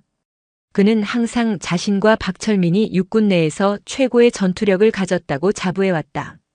그런데 그 박철민이, 그것도 여자에게 저렇게 처참하게 무너지다니. 그의 자존심은 산산조각 났고 분노가 머리끝까지 치밀어 올랐다. 이건 말도 안 돼. 분명 속임수를 쓴 거야. 최진혁은 이성을 잃고 소리쳤다. 그는 분노에 찬 눈으로 서진을 노려보며 매트 위로 성큼성큼 걸어 올라갔다. 다음은 나다. 이번에는 제대로 된 실력을 보여주지. 여자라고 봐주는 건 여기까지다. 그의 목소리에는 살기마저 느껴졌다. 최진혁은 박철민보다도 한 뼘은 더 큰 키에 다부진 근육질의 몸을 가진 거구였다. 딱 보기에도 인간 병기라는 말이 어울릴 정도의 위압감을 풍겼다. 그의 등장에 훈련장의 긴장감은 최고조에 달했다. 몇몇 장교들은 너무 위험하다며 말리려 했지만 이미 눈이 뒤집힌 최진혁의 귀에는 아무 말도 들리지 않았다. 그는 오직 서진을 짓밟고 구겨진 자신과 친구의 자존심을 되찾겠다는 생각뿐이었다. 서진은 묵묵히 최진혁을 마주보았다. 그의 눈에 서린 이성을 잃은 분노와 폭력성을 읽을 수 있었다. 이번 상대는 이전과는 차원이 달랐다. 그는 규칙 따위는 안중에도 없을 것이고 오직 상대를 파괴하기 위한 공격만을 퍼부을 터였다. 서진은 다시 한번 마음을 다잡았다. 이제 더 이상 힘을 숨길 필요도 상대를 배려할 이유도 없었다. 오직 생존을 위해 자신의 모든 것을 걸고 싸워야만 했다. 시작 신호가 떨어지기가 무섭게 최진혁이 야수처럼 달려들었다. 그의 공격은 박철민보다 훨씬 더 거칠고 난폭했다. 그는 기술을 사용하기보다는 자신의 압도적인 힘과 체중을 이용해 서진을 찍어 누르려 했다. 서진은 그의 공격을 아슬아슬하게 피하며 거리를 유지했다. 하지만 최진혁의 공격은 쉴 새 없이 이어졌다. 주먹, 발길질, 심지어는 박치기까지. 그는 승패를 떠나 서진에게 고통을 주려는 듯 비겁하고 잔인한 공격을 서슴지 않았다. 서진은 그의 공격을 피하고 막아내느라 온몸에 땀이 비오듯 흘렀다. 몇 차례는 그의 공격을 허용해 입가에서 비릿한 피맛이 느껴지기도 했다. 팔과 다리에는 시퍼런 멍이 들기 시작했다. 지켜보는 장교들은 차마 눈을 뜨고 볼 수 없다는 듯 얼굴을 찌푸렸다. 이것은 더 이상 시범 훈련이 아니었다. 일방적인 폭력에 가까웠다. 누가 저 사람 좀 말려요. 저러다 사람 잡겠소. 누군가 소리쳤지만 최진혁의 폭주는 멈추지 않았다. 그는 서진이 고통스러워하는 모습을 보며 희열을 느끼는 듯 더욱더 거세게 몰아붙였다. 서진의 몸은 점점 무거워졌고 호흡은 가빠졌다. 체력의 한계가 느껴졌다. 이대로 가다가는 정말 위험할 수도 있겠다는 생각이 들었다. 하지만 그녀는 포기할 수 없었다. 여기서 무너지면 자신을 향한 편견은 더욱더 견고해질 것이고 자신을 믿고 따르는 후배 여군들에게 씻을 수 없는 상처를 주게 될 것이었다. 그녀는 이를 악물었다. 고통으로 흐려지는 의식을 붙잡고 마지막 남은 힘을 쥐어짰다. 바로 그때였다. 최진혁이 결정타를 날리기 위해 크게 주먹을 휘두르는 순간 그의 가슴이 활짝 열리는 것을 서진은 놓치지 않았다. 그녀는 반사적으로 몸을 숙여 그의 주먹을 피하는 동시에 그의 품 안으로 파고들었다. 그리고는 자신의 모든 힘과 정신을 집중하여 그의 명치에 정확하게 손바닥을 찔러 넣었다. 퍽 하는 둔탁한 소리와 함께 최진혁의 거대한 몸이 순간적으로 굳어졌다.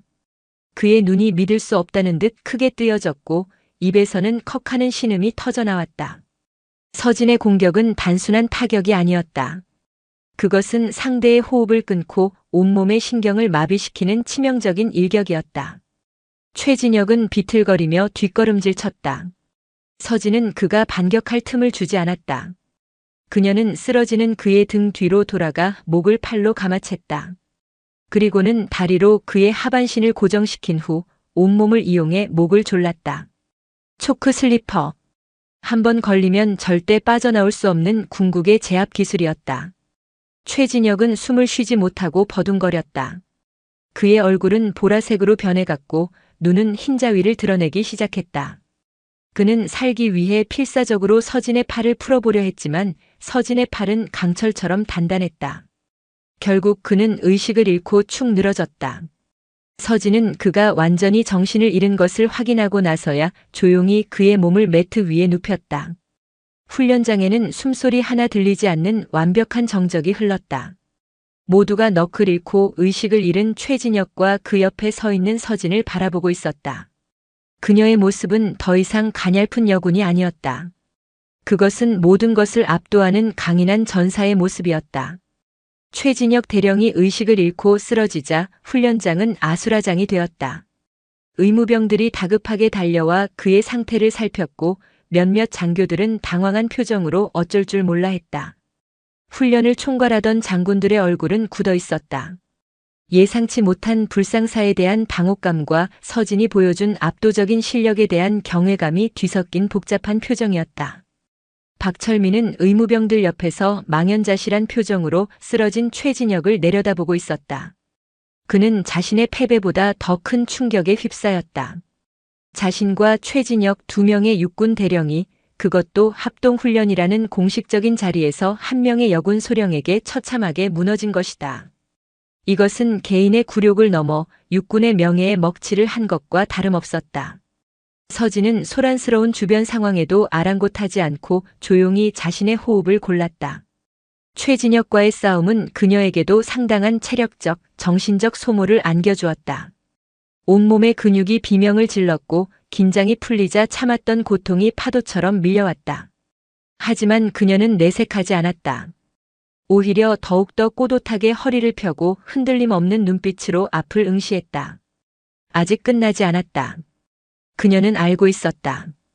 이 모든 상황을 마무리 지을 마지막 관문이 남아있다는 것을. 그때였다.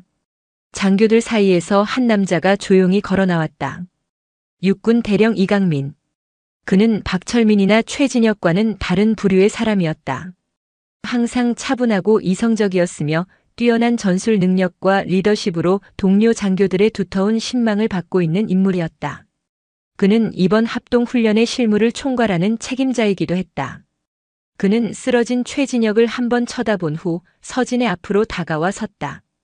그의 눈빛에는 이전의 장교들에게서 보였던 오만함이나 경멸 대신 진지한 탐색과 존중의 빛이 담겨 있었다. 강서진 소령. 당신의 실력 정말 대단하군. 솔직히 말해 상상 이상이야. 이강민의 목소리는 낮고 차분했지만 그 안에는 묵직한 힘이 실려 있었다. 하지만 이대로 끝낼 수는 없지. 이건 단순한 시범 훈련이 아니라 우리 군의 전투력을 가늠하는 중요한 자리다. 그리고 당신은 지금 2명의 대령을 그것도 불미스러운 방식으로 제압했어. 이 상황을 납득시키기 위해서라도 나를 상대해야겠다. 그의 말은 합리적이었고 누구도 이의를 제기할 수 없었다. 서진 역시 고개를 끄덕였다. 그녀도 이강민과의 대결을 예상하고 있었다. 아니, 오히려 기다리고 있었다. 박철민과 최진혁은 그저 오만함과 편견에 사로잡힌 자들이었지만 이강민은 달랐다. 그는 진정한 군인이었고 존중할 만한 상대였다. 그를 꺾어야만 비로소 이 모든 싸움이 의미를 가질 수 있을 터였다. 알겠습니다. 대령님의 도전을 받아들이겠습니다. 서진의 대답에 이강민은 만족스러운 듯 희미한 미소를 지었다. 그는 겉옷을 벗어 부하에게 건네고 가볍게 몸을 풀기 시작했다. 그의 움직임은 군더더기 없이 간결하고 효율적이었다. 오랜 시간 동안 실전과 훈련으로 다져진 진정한 고수의 움직임이었다. 서진은 그의 움직임 하나하나를 놓치지 않고 눈에 담았다. 그리고 직감했다. 이번 싸움은 힘이나 기술만으로는 이길 수 없다는 것을. 자신의 모든 것을, 과거의 경험과 숨겨왔던 모든 능력을 남김없이 쏟아부어야만 승산이 있을 것이라는 것을. 두 사람이 매트 위에서 서로를 마주보았다. 이전의 싸움과는 전혀 다른 무거운 긴장감이 훈련장을 짓눌렀다. 그것은 더 이상 자존심 싸움이나 감정적인 대결이 아니었다. 군인 대 군인으로서 서로의 모든 것을 걸고 벌이는 진검승부였다. 서진은 천천히 입을 열었다. 그녀의 목소리는 놀랍도록 차분하고 명료했다. 대령님, 대결에 앞서 한 가지 밝힐 것이 있습니다. 이강민은 의아한 표정으로 그녀를 바라보았다. 저는 과거 707 특수임무단에서 대테러 교관으로 복무했습니다. 그리고 대령님 같은 분들을 수십 번도 더 상대해왔습니다. 서진의 고백이 터져나오는 순간 훈련장은 완전한 정적에 휩싸였다. 707 특수임무단. 대한민국 최정예 특수부대. 그곳의 교관 출신이라니. 아무도 예상하지 못했던 충격적인 사실이었다. 장교들은 경악을 금치 못했고 박철민은 허탈한 표정으로 주저앉았다. 이제야 모든 것이 이해가 되었다. 그녀의 압도적인 실력, 그 어떤 상황에서도 흔들리지 않던 침착함. 모든 것이 설명되는 순간이었다. 이강민의 얼굴에도 놀라움이 스쳐 지나갔다. 하지만 그는 이내 평정심을 되찾고 오히려 전의를 불태웠다. 그랬군. 어쩐지 보통 실력이 아니다 싶었어. 좋아, 그렇다면 더더욱 물러설 수 없지. 대한민국 최정예 교관의 실력, 어디 한번 제대로 구경해 보도록 하지. 두 사람의 눈빛이 허공에서 격렬하게 부딪혔다. 이제 모든 패는 공개되었다. 더 이상 숨길 것도 망설일 이유도 없었다. 진정한 강자를 가리는 마지막 싸움이 이제 막 시작되려 하고 있었다. 이강민 대령과의 대결은 이전의 싸움들과는 질적으로 달랐다. 힘과 분노를 앞세웠던 박철민이나 최진혁과 달리 이강민은 철저하게 계산된 움직임과 날카로운 전술로 서진을 상대했다. 그는 마치 체스를 두듯 한 수 한 수 앞을 내다보며 서진의 허점을 파고들었다. 그의 공격은 화려하지 않았지만 극도로 효율적이고 위협적이었다. 작은 움직임 하나하나에 상대의 균형을 무너뜨리고 다음 공격을 준비하는 치밀한 의도가 담겨 있었다. 서진 역시 그의 움직임에 맞춰 자신의 모든 감각을 곤두세웠다. 707 교관 시절 수많은 엘리트 대원들과의 대련을 통해 체득한 경험과 기술을 총동원했다. 그녀의 몸은 마치 한 마리의 흑표범처럼 유연하고 민첩하게 움직였다. 이강민의 날카로운 공격을 종이 한 장 차이로 피하는가 하면 그의 힘을 역이용하여 되받아치기도 했다. 두 사람의 대결은 숨막히는 공방전의 연속이었다. 서로의 수를 읽고 함정을 파고 빈틈을 노리는 고도의 심리전이 펼쳐졌다. 지켜보는 장교들은 자신들이 지금 무엇을 보고 있는지조차 잊은 채 두 사람의 움직임에 완전히 매료되었다. 그것은 단순한 육탄전이 아니었다. 서로 다른 무술과 전술이 만나 격돌하는 살아있는 무술 교본과도 같았다. 시간이 얼마나 흘렀을까? 팽팽하던 균형이 서서히 깨지기 시작했다. 먼저 지친 기색을 보인 것은 이강민이었다. 그는 서진의 예측 불가능한 움직임과 지치지 않는 체력에 조금씩 말려들기 시작했다. 반면 서진은 시간이 흐를수록 더욱더 움직임이 날카로워졌다. 그녀의 눈은 상대의 작은 습관과 허점을 정확하게 꿰뚫어 보고 있었다. 대령님, 이제 그만하시죠. 더 이상은 무의미합니다. 공격의 틈을 이용해 서진이 나지막이 말했다. 하지만 이강민은 포기하지 않았다. 그는 군인으로서의 자존심을 걸고 마지막 승부수를 던졌다. 자신의 특기인 관절기를 이용해 서진을 제압하려 한 것이다. 그는 순간적으로 서진의 팔을 붙잡아 꺾으려 했다. 하지만 서진은 이미 그의 의도를 간파하고 있었다. 그녀는 오히려 이강민의 힘을 이용해 몸을 회전시키며 그의 등 뒤로 순식간에 이동했다. 그리고는 전광석화처럼 그의 목과 팔을 동시에 제압했다. 이강민은 꼼짝없이 서진의 기술에 걸려들었다. 빠져나가려 발버둥 쳤지만 그녀의 제압은 완벽했다. 숨이 막히고 팔의 관절이 부서질 듯한 고통이 밀려왔다. 결국 그는 자신의 패배를 인정할 수밖에 없었다. 항복. 힘겹게 내뱉은 한마디. 그 순간 서진은 조용히 그를 놓아주었다. 이강민은 거친 숨을 몰아쉬며 매트 위에 무릎을 꿇었다. 그의 얼굴에는 분함이 아닌 진정한 강자를 만난 자의 경외심과 패배를 깨끗이 인정하는 군인의 품격이 서려 있었다. 이로써 모든 싸움이 끝났다. 해군 중령부터 시작해 공군 중령, 그리고 육군의 내로라 하는 대령 3명까지. 강서진 소령은 그들 모두를 자신의 실력만으로 완벽하게 제압했다. 훈련장에는 잠시 동안 무거운 침묵이 흘렀다. 그리고 그 침묵을 깬 것은 우레와 같은 박수 소리였다. 누가 먼저랄 것도 없이 모든 장교들이 자리에서 일어나 서진을 향해 뜨거운 박수를 보내기 시작했다. 그것은 단순한 승자를 향한 찬사가 아니었다. 편견과 차별이라는 거대한 벽을 자신의 힘으로 깨부순 한 인간에 대한 존경의 표시였다. 서진은 쏟아지는 박수 속에서 묵묵히 고개를 숙였다. 20년 넘게 가슴속에 응어리져 있던 서름과 분노가 눈물과 함께 터져나올 것 같았지만 그녀는 가까스로 참아냈다. 대신 그녀는 마이크를 잡고 단상 위로 올라갔다.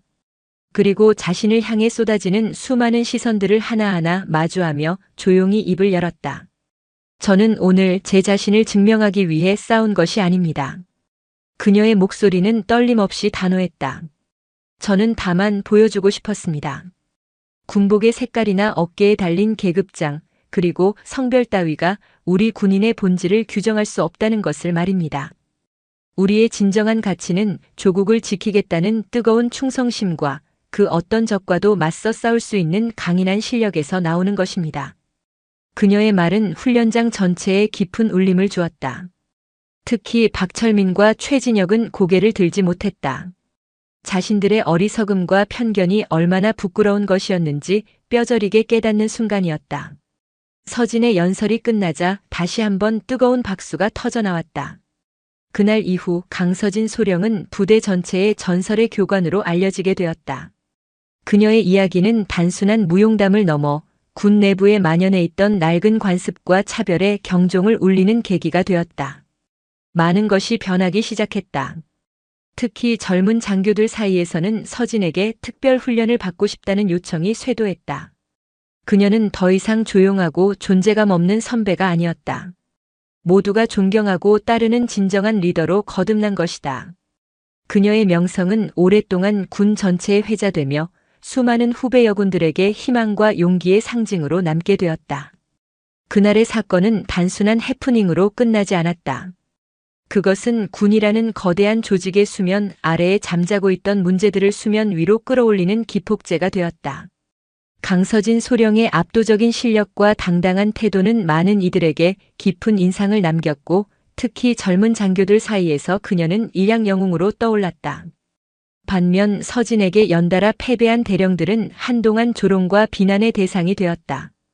특히 비신사적인 행동으로 무리를 빚은 최진혁 대령은 징계위원회에 회부될 것이라는 소문까지 돌았다. 그는 한동안 의무실 신세를 져야 했고 이후 공식 석상의 모습을 드러낼 때마다 사람들의 따가운 시선을 감내해야 했다. 박철민 대령 역시 마찬가지였다. 그는 자신의 경솔한 발언과 오만한 행동을 깊이 후회했지만 이미 엎질러진 물이었다.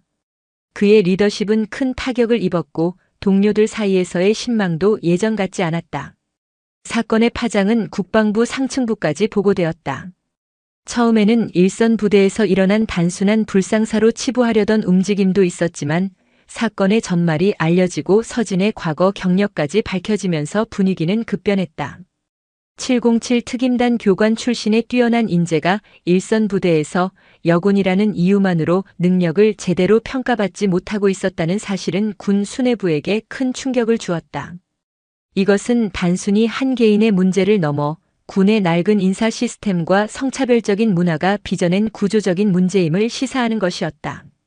결국 국방부 차원에서 진상조사가 이루어졌고 이례적으로 빠른 시간 안에 후속 조치가 발표되었다. 군내 성평등 문화 개선을 위한 특별위원회가 구성되었고 여군의 전투병과 배치 확대 및 진급차별 해소를 위한 구체적인 방안들이 논의되기 시작했다. 서진은 이 모든 변화의 중심에 서 있었다. 그녀에게는 각종 언론사들의 인터뷰 요청이 쇄도했고 국방부에서는 그녀를 여군 정책자문위원으로 위촉하고 싶다는 의사를 타진해왔다. 하지만 서진은 모든 제안을 정중히 거절했다. 그녀가 원했던 것은 유명세나 화려한 감투가 아니었다. 그녀는 그저 군인으로서 자신의 자리에서 묵묵히 임무를 수행하고 싶었을 뿐이다. 다만 한 가지 제안은 수락했다. 합동부대 지휘관이 직접 그녀를 찾아와 전 장병을 대상으로 하는 특별 전투기술 훈련 교관직을 맡아달라고 간곡히 부탁했기 때문이다. 그것은 그녀의 능력을 공식적으로 인정하고 그녀의 경험과 지식을 모든 군인과 공유해달라는 의미였다. 서진은 더 이상 자신의 능력을 숨길 이유가 없었다. 그녀는 기꺼이 교관직을 수락했고 그때부터 그녀의 새로운 군 생활이 시작되었다. 서진의 훈련은 혹독했지만 체계적이고 효율적이었다. 그녀는 단순히 기술을 가르치는 것을 넘어 군인으로서 가져야 할 정신 자세와 실전에서의 생존법까지 아낌없이 전수했다. 그녀의 훈련장에서는 계급도 성별도 무의미했다. 오직 땀과 노력만이 유일한 가치였다. 처음에는 반신반의하던 장병들도 그녀의 진심과 압도적인 실력 앞에 점차 마음을 열기 시작했다. 특히 과거 그녀를 무시했던 남성 장교들이 가장 적극적으로 훈련에 참여하며 변화하는 모습을 보였다. 서진은 그들을 차별하지 않았다. 오히려 더욱 엄격하게 대하며 그들이 가진 잠재력을 최대한으로 이끌어내 주었다. 훈련이 끝날 때쯤 그들은 서진을 진심으로 존경하고 따르게 되었다. 서진은 단지 강한 군인을 키워낸 것이 아니었다. 그녀는 훈련을 통해 서로를 이해하고 존중하는 문화를 만들어가고 있었던 것이다. 그녀가 뿌린 작은 변화의 씨앗은 훗날 대한민국군 전체를 더욱 강하고 건강하게 만드는 거대한 나무로 성장하게 될 터였다. 강서진 소령이 특별교관으로 부임한 후 훈련장의 풍경은 완전히 달라졌다. 이전까지 형식적이고 느슨하게 진행되던 전투훈련은 사라지고 실전을 방불케 하는 강도 높은 훈련이 매일같이 이어졌다. 서진은 707 특임단 시절의 경험을 살려 기존의 훈련 프로그램을 전면적으로 개편했다. 단순한 체력 단련과 기술 습득을 넘어 극한 상황에서의 판단력과 위기 대처 능력을 기르는 데 중점을 두었다. 새벽부터 시작되는 구보와 장애물 극복 훈련은 기본이었고 진흙탕 속에서의 격투, 야간 침투 및 생존 훈련 등 상상을 초월하는 프로그램들이 쉴 새 없이 이어졌다. 처음 며칠 동안은 낙오자가 속출했다.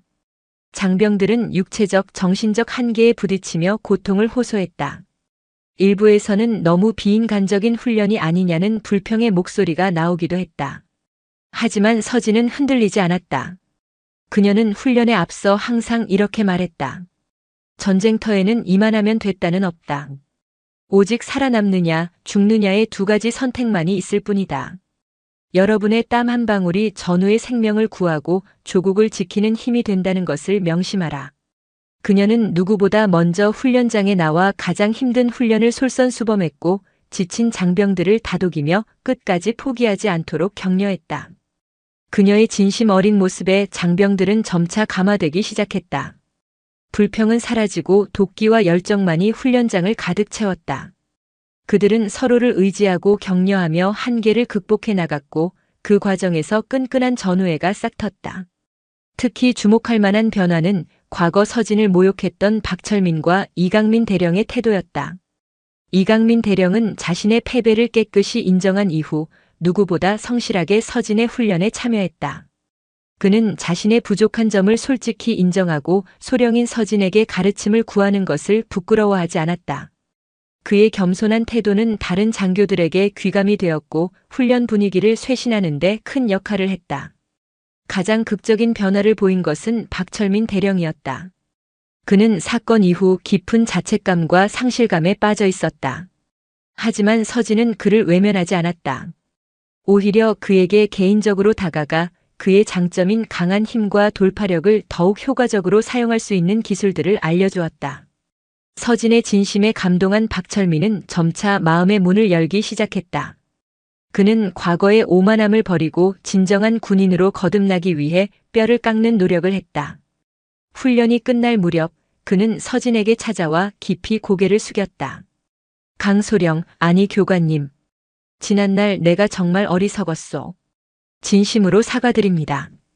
교관님 덕분에 진정한 군인 정신이 무엇인지 깨닫게 되었습니다. 서진은 그의 사과를 묵묵히 받아주었다. 그녀는 개인적인 감정으로 그들을 대하지 않았다. 그녀에게 중요한 것은 그들이 과거에 어떤 사람이었는지가 아니라 앞으로 어떤 군인이 될 것인가였다. 그녀의 훈련을 통해 부대는 이전과는 비교할 수 없을 만큼 강해졌다. 장병들의 전투 능력은 비약적으로 향상되었고 무엇보다 서로를 존중하고 신뢰하는 건강한 조직 문화가 자리 잡기 시작했다. 서진의 명성은 군 전체로 퍼져나갔고 다른 부대에서도 그녀의 훈련 프로그램을 도입하고 싶다는 요청이 쇄도했다. 그녀는 더 이상 여군이라는 꼬리표로 불리지 않았다. 모두가 인정하는 대한민국 최고의 전투교관, 그것이 그녀의 새로운 이름이었다. 시간이 흘러 합동훈련의 마지막 날이 다가왔다. 훈련의 대미를 장식하는 것은 종합전술훈련이었다. 이 훈련은 그동안 갈고 닦은 모든 전투기술과 전술을 종합적으로 평가하는 자리로 가상의 적군이 점령한 목표 지점을 탈환하는 시나리오로 진행되었다. 과거 같았으면 각 군의 자존심 대결로 변질되어 비효율적인 작전이 펼쳐졌겠지만 이번에는 달랐다. 훈련에 참가한 모든 장병들은 강서진 소령의 지휘 아래 일사불란하게 움직였다. 육군, 해군, 공군 할 것 없이 서로의 역할을 완벽하게 이해하고 유기적으로 협력했다. 서진은 지휘관으로서 냉철한 판단력과 탁월한 리더십을 발휘했다. 그녀는 시시각각 변하는 전장 상황을 정확하게 분석하고 각 부대에 최적의 임무를 부여했다. 그녀의 지시는 명확하고 간결했으며 모든 장병들은 그녀를 절대적으로 신뢰하고 따랐다. 특히 눈에 띄는 것은 박철민과 이강민 대령의 활약이었다. 박철민은 자신의 장점인 돌파력을 10분 발휘하여 최전선에서 적의 방어선을 무너뜨리는 역할을 맡았다. 그는 더 이상 무모하게 돌진하지 않았다. 서진에게 배운 대로 동료들과의 협력을 통해 효율적으로 적을 제압해 나갔다. 이강민은 서진의 곁에서 부지휘관으로서 작전 전체를 조율하는 역할을 수행했다. 그는 서진의 의도를 정확하게 파악하고 각 부대가 차질 없이 작전을 수행할 수 있도록 지원했다. 두 사람은 과거의 적대 관계를 완전히 청산하고 완벽한 파트너로서 서로를 의지하며 전장을 누볐다. 작전은 서진의 예상대로 순조롭게 진행되었다. 하지만 적의 저항도 만만치 않았다. 특히 목표 지점인 고지 정상에는 강력한 화력을 갖춘 적의 핵심 부대가 버티고 있었다. 고지를 점령하기 위해서는 누군가 목숨을 걸고 적의 화력을 유인하는 위험한 임무를 수행해야만 했다. 모두가 망설이는 순간 박철민 대령이 자원하고 나섰다. 이 임무는 제가 맡겠습니다. 교관님께 진 빚을 갚을 기회를 주십시오. 그의 눈빛은 비장함으로 가득 차 있었다. 서진은 잠시 망설였지만 이내 그의 진심을 받아들였다. 반드시 살아 돌아오십시오. 이건 명령입니다.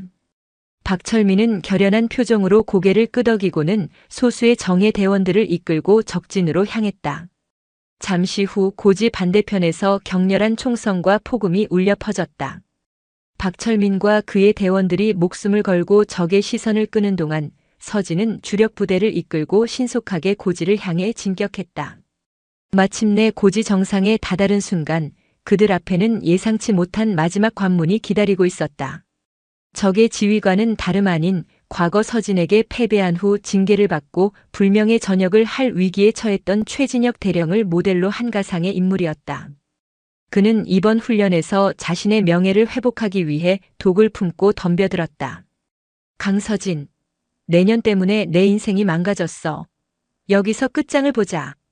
최진혁 역할의 대항군 지휘관은 이성을 잃고 서진에게 달려들었다. 서진은 침착하게 그를 상대했다. 하지만 그녀의 목적은 그를 쓰러뜨리는 것이 아니었다. 그녀는 그의 공격을 막아내며 계속해서 말을 걸었다. 최 대령님, 당신을 망가뜨린 것은 내가 아닙니다. 당신의 마음속에 있던 편견과 오만함이 당신을 망가뜨린 겁니다. 진정한 군인이라면 자신의 잘못을 인정하고 다시 일어설 줄 알아야 합니다. 서진의 진심 어린 외침에 그의 움직임이 순간적으로 흔들렸다. 서진은 그 틈을 놓치지 않고 그의 품으로 파고들어 그를 부드럽게 제압했다. 그리고는 그의 귓가에 나지막이 속삭였다. 아직 늦지 않았습니다. 다시 시작할 기회는 얼마든지 있습니다. 그 순간 훈련 종료를 알리는 공포탄 소리가 울려 퍼졌다. 훈련은 아군의 완벽한 승리로 끝났다. 모든 것이 끝난 후 최진영 역할의 장교는 서진의 앞에서 조용히 눈물을 흘렸다. 그의 눈물은 패배의 분함이 아닌 깊은 참회와 새로운 시작을 다짐하는 뜨거운 눈물이었다. 종합전술훈련이 성공적으로 끝난 후 부대는 축제 분위기에 휩싸였다. 훈련의 성공을 자축하는 조촐한 행사가 열렸고 모든 장병들이 한자리에 모여 기쁨을 나누었다. 행사의 주인공은 단연 강서진 소령이었다. 그녀는 훈련을 총괄한 장군으로부터 직접 표창을 수여받았고 모든 장병들의 뜨거운 박수와 환호를 받았다. 단상 위에 선 그녀의 모습은 더 이상 외롭거나 위태로워 보이지 않았다. 그녀의 곁에는 그녀를 진심으로 존경하고 따르는 든든한 동료들이 함께하고 있었다. 행사가 끝난 후 이강민 대령과 박철민 대령이 조용히 서진에게 다가왔다. 박철민은 여전히 어색한 표정이었지만 그의 눈빛은 이전과 달리 따뜻하고 진솔했다. 강소령, 다시 한번 고맙다는 말을 하고 싶었소. 당신 덕분에 군 생활을 헛되이 보내지 않았다는 것을 깨달았소. 앞으로는 당신 같은 후배들에게 부끄럽지 않은 선배가 되도록 노력하겠소. 이강민 대령 역시 부드러운 미소와 함께 말했다. 나 역시 마찬가지요. 당신은 우리 모두에게 큰 가르침을 주었소. 앞으로도 우리 군을 위해 당신의 능력을 마음껏 펼쳐주시오. 언제나 당신을 응원하겠소. 서진은 두 사람의 진심 어린 말에 조용히 미소 지었다. 그녀는 이 모든 변화가 비현실적으로 느껴지면서도 가슴 벅찬 감동을 느꼈다. 그녀가 그토록 바라던 순간이었다. 성별이나 계급이 아닌 한 명의 군인으로서, 동료로서 서로를 인정하고 존중하는 순간. 그녀의 오랜 싸움이 마침내 결실을 맺는 순간이었다. 그날 밤 서진은 혼자 연병장을 거닐며 깊은 생각에 잠겼다. 지난 몇 주간의 일들이 주마등처럼 스쳐 지나갔다. 처음 훈련장에 도착했을 때 느꼈던 막막함과 외로움, 자신을 향해 쏟아지던 차가운 시선들, 그리고 그 모든 것을 이겨내고 마침내 얻어낸 값진 승리까지. 그녀는 밤하늘의 별들을 바라보며 20년 전 처음 군복을 입었던 날을 떠올렸다. 조국을 지키는 명예로운 군인이 되겠다는 부푼 꿈을 안고 입대했지만 그녀를 기다리고 있었던 것은 생각보다 훨씬 더 차갑고 견고한 현실의 벽이었다. 수많은 차별과 편견 속에서 그녀는 수없이 좌절하고 포기하고 싶었다. 하지만 그때마다 그녀를 다시 일으켜 세운 것은 군인으로서의 자부심과 언젠가는 자신의 능력을 인정받을 수 있을 것이라는 작은 희망이었다. 그리고 마침내 그 희망은 현실이 되었다. 물론 이것이 끝은 아닐 것이다. 군이라는 거대한 조직이 하루아침에 바뀌지는 않을 것이다. 여전히 어딘가에서는 제2의 제3의 강서진이 보이지 않는 벽에 부딪히며 힘겹게 싸우고 있을지도 모른다. 하지만 서진은 더 이상 두렵지 않았다. 그녀는 이제 혼자가 아니었다. 그녀의 곁에는 변화를 함께 만들어 나갈 수많은 동료들이 있었다. 그리고 그녀 자신이 그들에게 희망과 용기의 증거가 되었다는 것을 알고 있었다. 그녀는 앞으로도 자신의 자리에서 묵묵히 자신의 길을 걸어갈 것이다. 더 강하고 더 정의로운 군대를 만들기 위해. 밤하늘의 별들이 유난히 밝게 빛나고 있었다. 그것은 마치 그녀의 새로운 시작을 축복하는 것처럼 보였다. 몇 달 후 강서진 소령은 소령 진급 심사를 통과하여 중령으로 진급했다는 소식을 듣게 되었다. 파격적인 인사였다. 보통 그녀의 경력과 나이라면 몇 년은 더 기다려야 하는 것이 관례였지만 이번 합동훈련에서의 활약이 결정적인 영향을 미쳤다. 그녀의 진급 소식은 군 전체에 빠르게 퍼져나갔고 많은 이들이 그녀에게 축하의 메시지를 보냈다. 특히 그녀와 함께 훈련을 받았던 장병들은 마치 자신의 일처럼 기뻐하며 그녀의 앞날을 축복했다.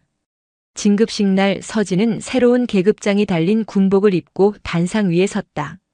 그녀를 바라보는 장군들의 눈빛에는 더 이상 의구심이나 불신이 없었다.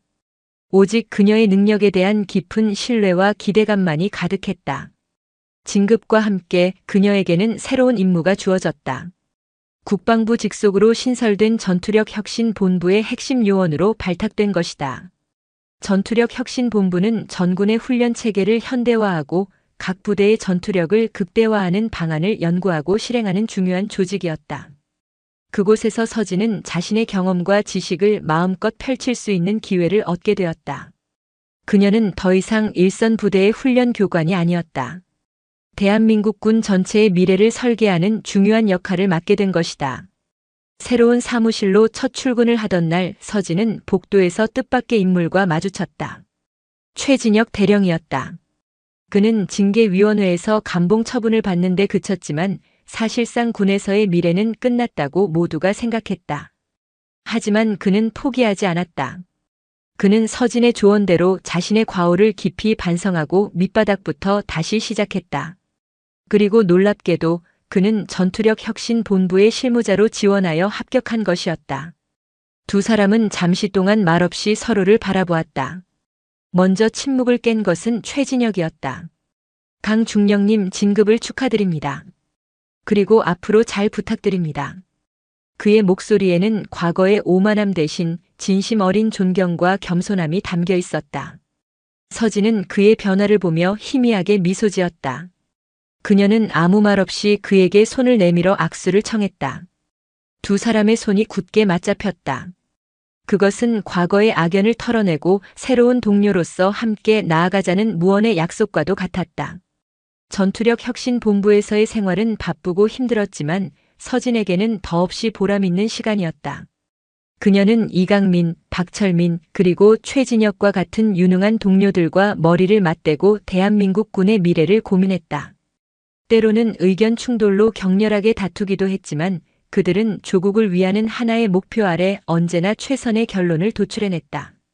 그들이 만들어낸 혁신적인 훈련 프로그램과 전술은 전군에 보급되어 대한민국 군의 전투력을 한 단계 끌어올리는 데 결정적인 기여를 했다. 강서진의 이름은 더 이상 전설의 여군으로만 기억되지 않았다. 그녀는 대한민국 군의 역사를 바꾼 위대한 혁신가 중 한 명으로 기록되었다. 그녀의 이야기는 세월이 흘러도 계속해서 회자되며 수많은 후배 군인들에게 영감과 귀감이 되어주었다.